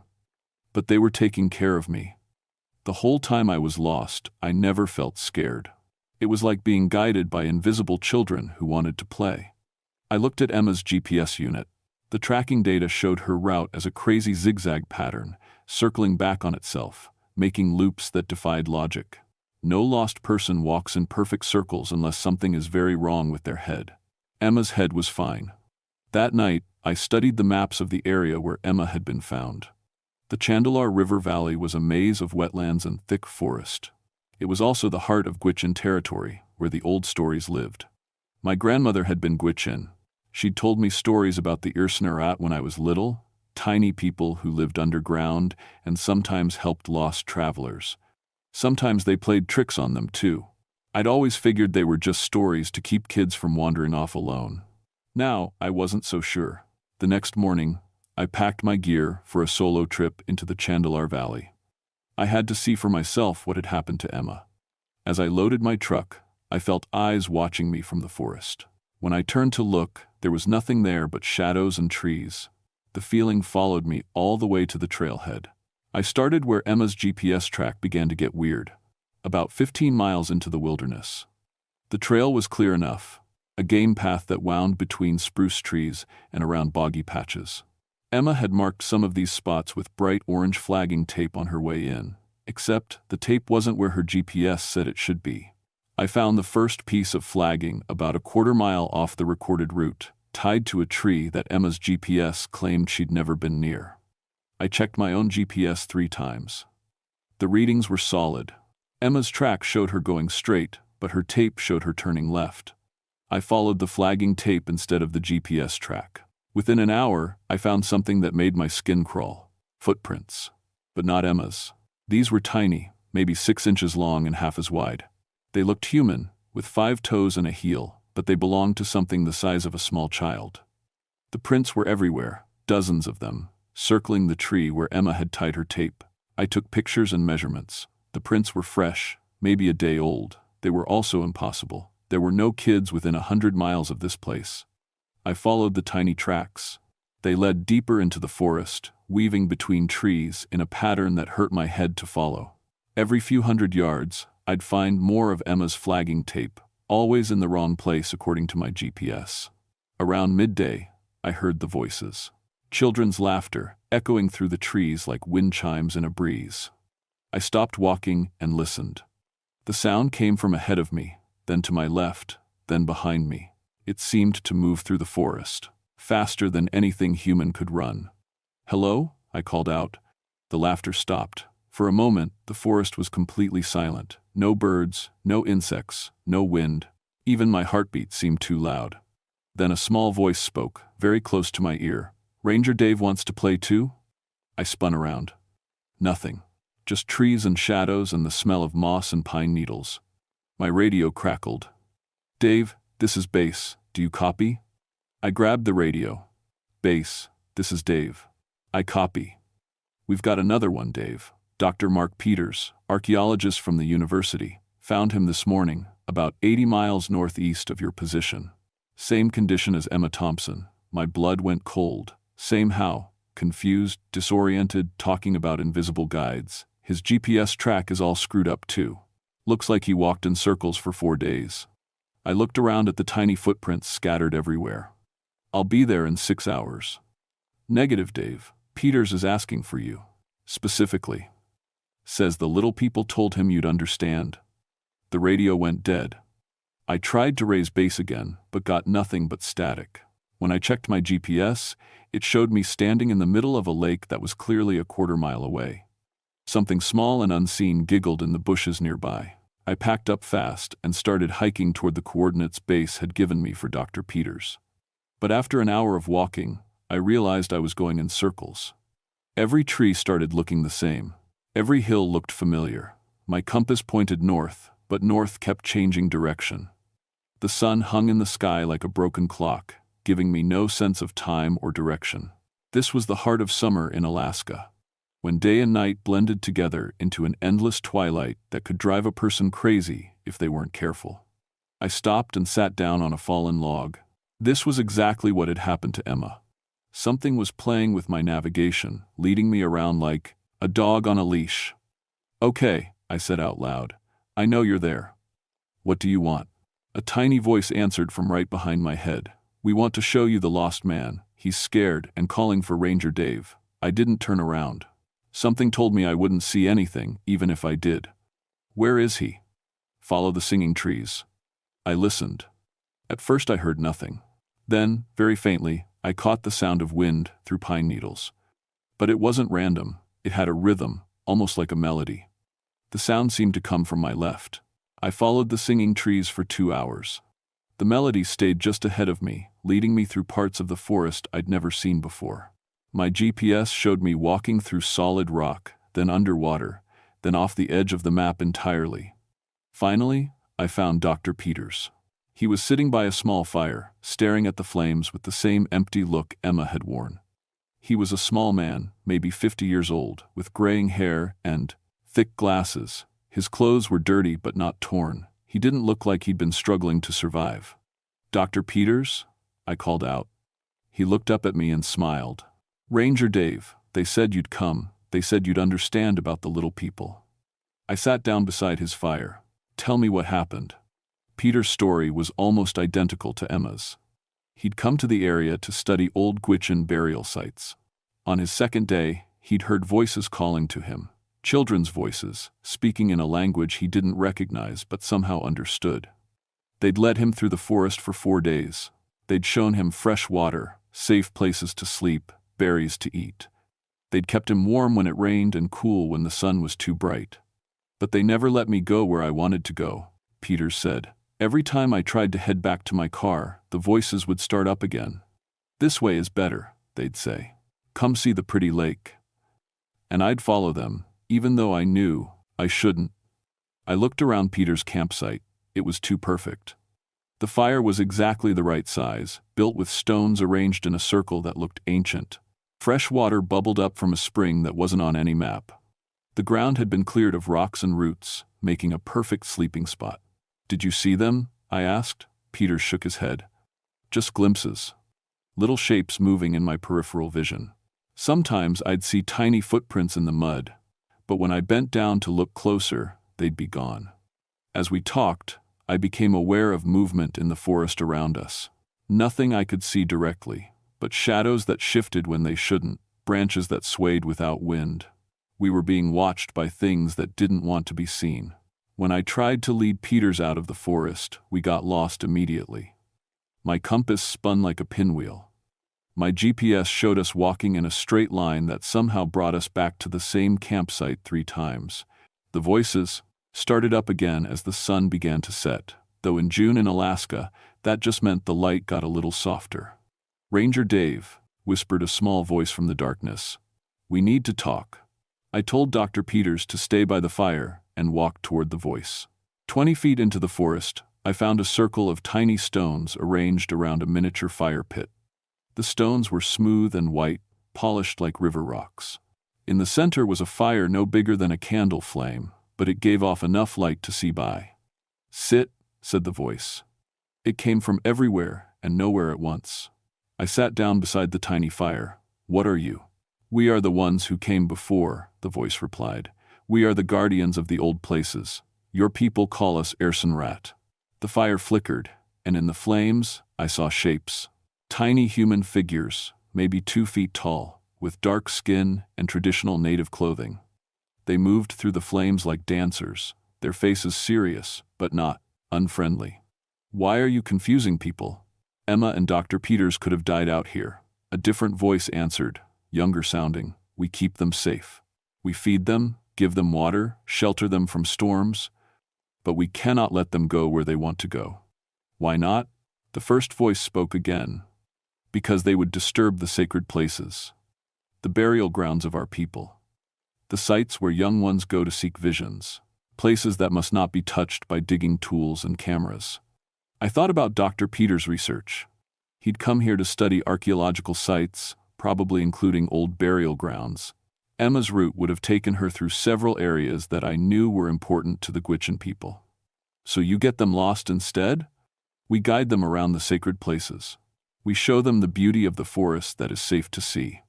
When they are ready to leave, we help them find their way to where searchers will find them." It made sense, in a weird way. Both Emma and Dr. Peters had been found in good condition, well-fed and hydrated. They'd both described feeling cared for, even while being confused about their location.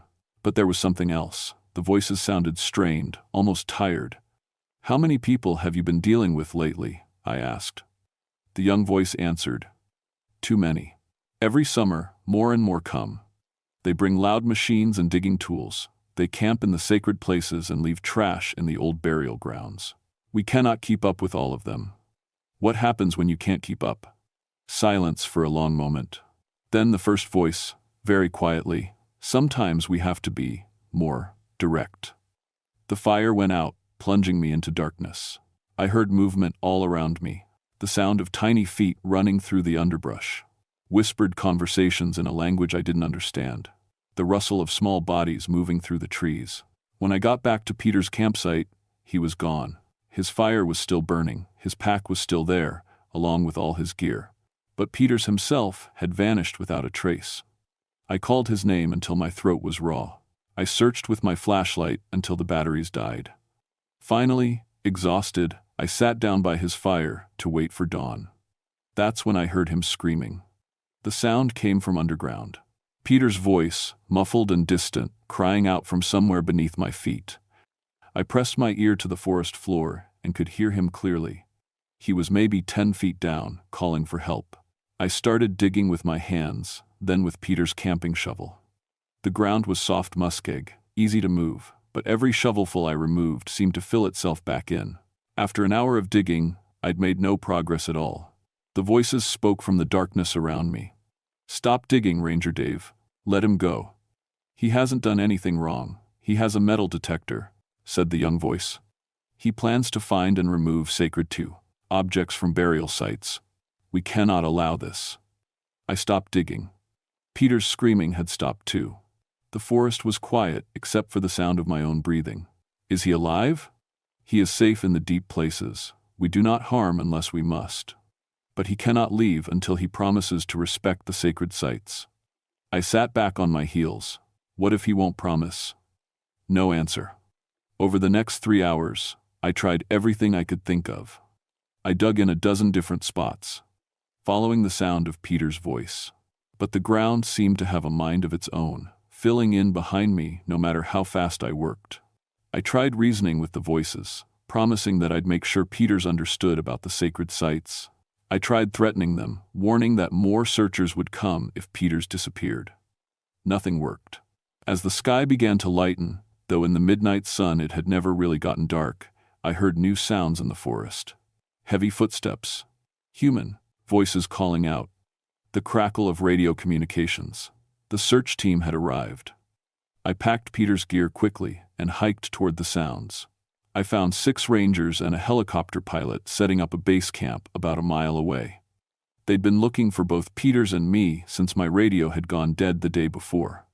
"Dave," called out Jim Kowalski, the lead ranger. "Thank God, where's Peters?"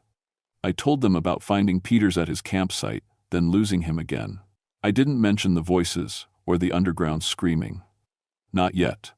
The search went on for 12 hours. We combed every inch of forest for 3 miles in every direction. We found nothing. It was like Peters had simply vanished into thin air. That night, as we sat around our campfire planning the next day's search, I heard the voices again. They were arguing among themselves in rapid Gwich'in, too fast for me to follow. But I caught a few words. Too many. Dangerous. Must stop them. Jim was studying a map when his GPS unit suddenly went haywire. The screen showed our location, jumping around randomly. First we were in Canada, then in the middle of the Bering Sea, then on the moon. "Equipment malfunction," Jim muttered, turning off the GPS. But I knew better. The Ursenrat were getting more active, more aggressive. They were starting to affect the whole search team, not just individual hikers. That's when I realized we weren't just dealing with confused tourists anymore. We were in the middle of a war between ancient guardians and modern intruders, and people were going to die if I didn't figure out how to stop it. Around midnight, one of the younger rangers, Kelly Martinez, went to check the perimeter of our camp. She was 23 years old, fresh out of ranger training, eager to prove herself. She never came back. We found her tracks leading away from camp in a perfectly straight line. They went about 50 yards, then just stopped. Not like she'd turned around or been picked up. The footprints literally ended in the middle of a clear patch of ground. Kelly's radio was on the ground where her tracks stopped. When we tried to call her, we could hear her voice coming from underground, just like Peter's. But this time, she was screaming in terror. I couldn't let this continue. 2 people were trapped underground by things that claimed to be protecting sacred sites, and a young ranger was scared out of her mind somewhere beneath our feet. I told Jim to take the rest of the team and hike out to the helicopter. "This isn't a normal search and rescue," I said. "There's something else going on here, something I need to handle alone." Jim started to argue, but another ranger's GPS unit began sparking and smoking. Then our satellite phone went dead. The forest around us filled with the sound of children giggling. "Get out," I told them, "now, before you all end up underground too." After they left, I sat alone by the dying campfire and waited. I didn't have to wait long. The tiny fire pit appeared again, this time right next to my feet.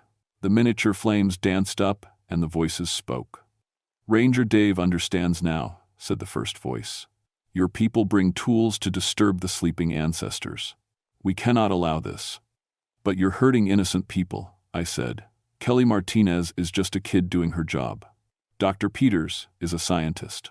They're not trying to hurt anyone." "Intent does not matter," said a new voice, older and colder than the others. "The sacred places must be protected. If your people will not respect them, then your people must be stopped." The flames flickered higher, and I saw more shapes dancing in the fire. Dozens of tiny figures, maybe hundreds. They filled the flames like an army of 2-foot-tall warriors, their faces painted for battle. "How long have you been down there?" I asked. "Since the ice came and went," said the old voice. "Since the first people walked these lands. We have always been the guardians. And now you're at war with us. Your people made at war when they decided the sacred places were more important for their science than for the spirits of the dead." I thought about my grandmother's stories. The Ursenrat had always been tricksters, leading people astray when they went where they shouldn't go. But they'd also been helpers, guiding lost travelers to safety. Something had changed. The balance had shifted. What if we could work together? I asked. What if I could make sure people respected the sacred sites? The old voice laughed, a sound like wind through dry leaves. One ranger cannot control all the people who come. Every year there are more. Every year they bring bigger machines, dig deeper holes. Then show me the sacred places. Let me map them officially. Get them protected by law. Your laws mean nothing to people who hunt for gold and ancient artifacts. They come in, secret, at night, with metal detectors and shovels. The fire began to grow, spreading beyond the tiny stone circle. The flames climbed higher, and the shapes within them became clearer. I could see individual faces now, ancient, wise, and very angry. Let my people go, I said. Peters, Kelly, Emma, if you still have her. They'll leave and never come back. I promise. We do not have the woman, Emma, said the young voice. She was released when she promised to tell no one of our sacred places. But you do have the others. They are safe in the deep places. They will remain safe as long as they do not try to disturb the sacred sites. You can't keep them forever. We can keep them as long as necessary. I stood up, anger flaring in my chest. That's kidnapping. That's wrong, no matter what you're trying to protect. The fire exploded outward, surrounding me with flames that didn't burn. Tiny figures stepped out of the fire and became solid, real, standing around me in a circle. They were exactly as my grandmother had described, small people, maybe 2 feet tall, with weathered brown skin and traditional Gwich'in clothing. Their faces were serious, their eyes ancient, but they weren't quite human. Their proportions were wrong, their movements too quick and fluid. And when they spoke, their voices seemed to come from the earth itself. You will come with us, said the old one, who wore a headdress made of tiny feathers and bones. You will see the sacred places. You will understand why they must be protected. Before I could object, the ground beneath my feet gave way. I fell through earth that felt like water, tumbling down through darkness that smelled of roots and ancient things. I landed in a vast underground chamber lit by phosphorescent moss. The walls were carved with symbols that hurt my eyes to look at directly. The ceiling stretched up into darkness, supported by pillars that looked like enormous tree roots. And everywhere, moving through the chamber like busy ants, were the Ursenrat, hundreds of them, maybe thousands. They tended gardens of strange mushrooms, crafted tools from bone and stone, painted symbols on the walls with glowing paint. It was a complete civilization, ancient beyond measure, living beneath the Alaskan wilderness. Welcome to the deep places, said the old one, appearing beside me. This is where we have lived since the world was young. I stared in amazement. How many of you are there? Enough to protect what must be protected. But fewer each year. The deep cold times were hard on us. Your people's machines disturb our tunnels. The sacred sites above are all we have left of the old connections. He led me through the chamber to a place where the wall was covered with carvings. They showed the history of the land, ice ages coming and going, the first humans arriving, the building of sacred sites on the surface. For thousands of sacred winters, we lived in balance, the old one said. Your people understood the sacred places. They left offerings, asked permission, treated the ancestor sites with respect. What changed? The gold seekers came. Then the oil seekers. Then the scientists who wanted to dig up the ancestors' bones to study them. Now they come with metal detectors and computers, looking for things to sell. I understood. The Ursenrat weren't evil. They weren't trying to hurt people for fun. They were desperate, fighting a losing battle to protect the last remnants of an ancient world. But that didn't make kidnapping people right. Show me where you're keeping Peters and Kelly, I said. The old one nodded and led me deeper into the complex. We passed through chambers filled with underground streams, rooms where tiny Ursenrat children played games that involved moving stones through complex patterns. Workshops where tools were crafted from materials I couldn't identify. Finally, we reached a comfortable chamber where Dr. Peters and Kelly Martinez sat on soft moss, eating strange fruit and talking quietly. They looked up when they saw me. Dave, Kelly jumped up. Thank God, I thought we were going to die down here. Are you both okay? I asked. Physically, yes, Peter said. They've been very kind, actually. Fed us, given us clean water, shown us some remarkable things, but they won't let us leave. The old Ursanerat looked at me. Now you have seen the deep places. Now you understand what we protect. Will you help us, Ranger Dave? Will you use your authority to truly protect the sacred sites? I thought about it.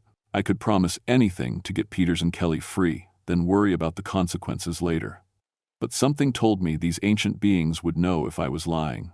I'll try, I said, but I can't do it alone, and I can't do it by keeping people prisoner. Then what do you propose? I took a deep breath. Partnership.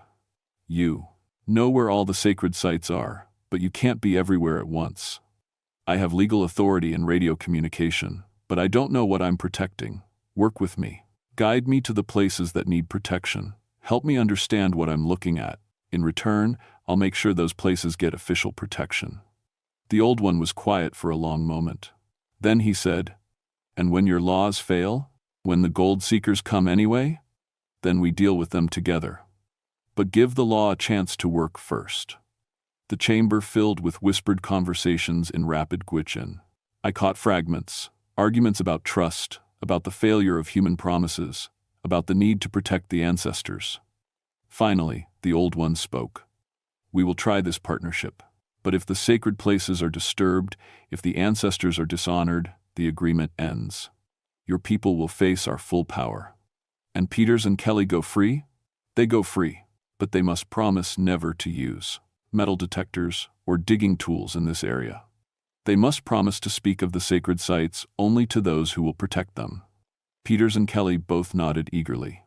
"Then we have a deal," I said. The ground beneath us began to rise, lifting us up through the earth like we were in a natural elevator. Within minutes, we emerged into the forest where our camp had been. The sun was just touching the horizon, real sunset, not the endless twilight of deep summer. Somehow, we'd been underground for hours, but it had felt like minutes. As we walked toward the helicopter landing site, I heard the voices one more time. "Remember your promise, Ranger Dave. The ancestors are watching." The official report said that Dr. Peters and Ranger Martinez had fallen into a natural cave system and gotten lost in the underground passages. Equipment malfunctions had interfered with radio communication. Standard wilderness hazards, nothing more. Emma Thompson was listed as suffering from heat exhaustion and disorientation caused by the midnight sun. Her GPS malfunctions were attributed to unusual magnetic properties in the area, which wasn't entirely untrue. Within 6 months, I had worked with tribal elders to get 17 sites in the Chandalar Valley, officially designated as sacred cultural areas, off-limits to archaeological excavation or metal detecting.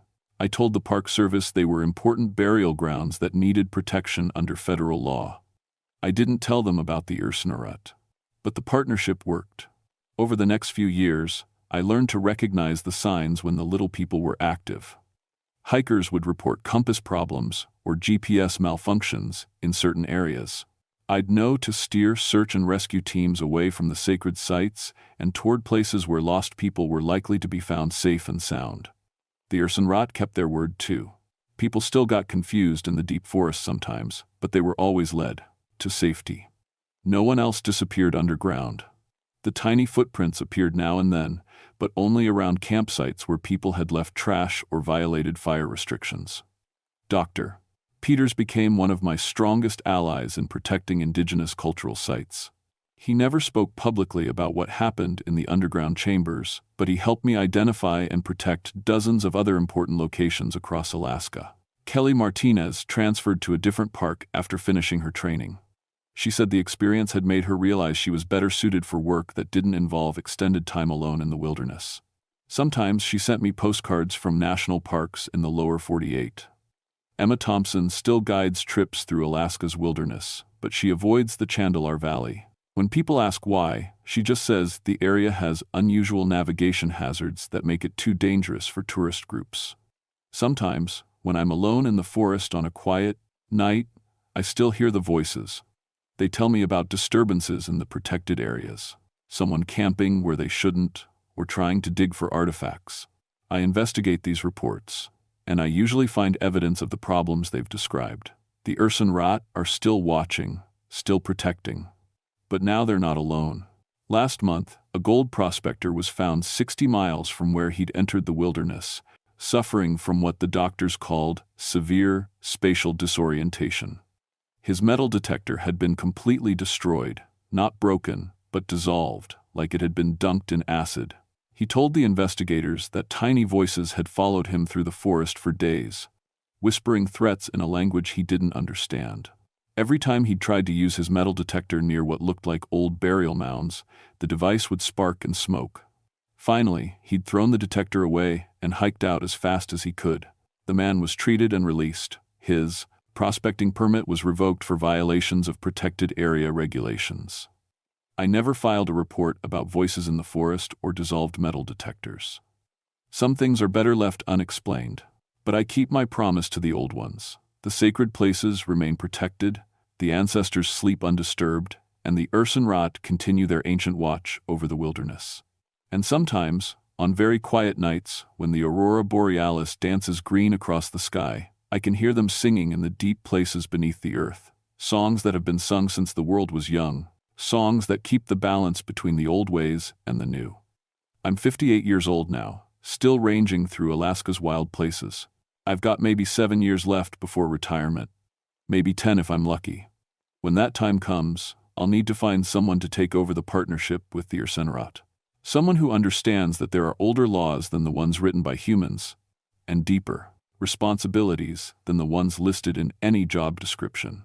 Someone who knows that in the deepest wilderness, we are not the guardians, we are the guests.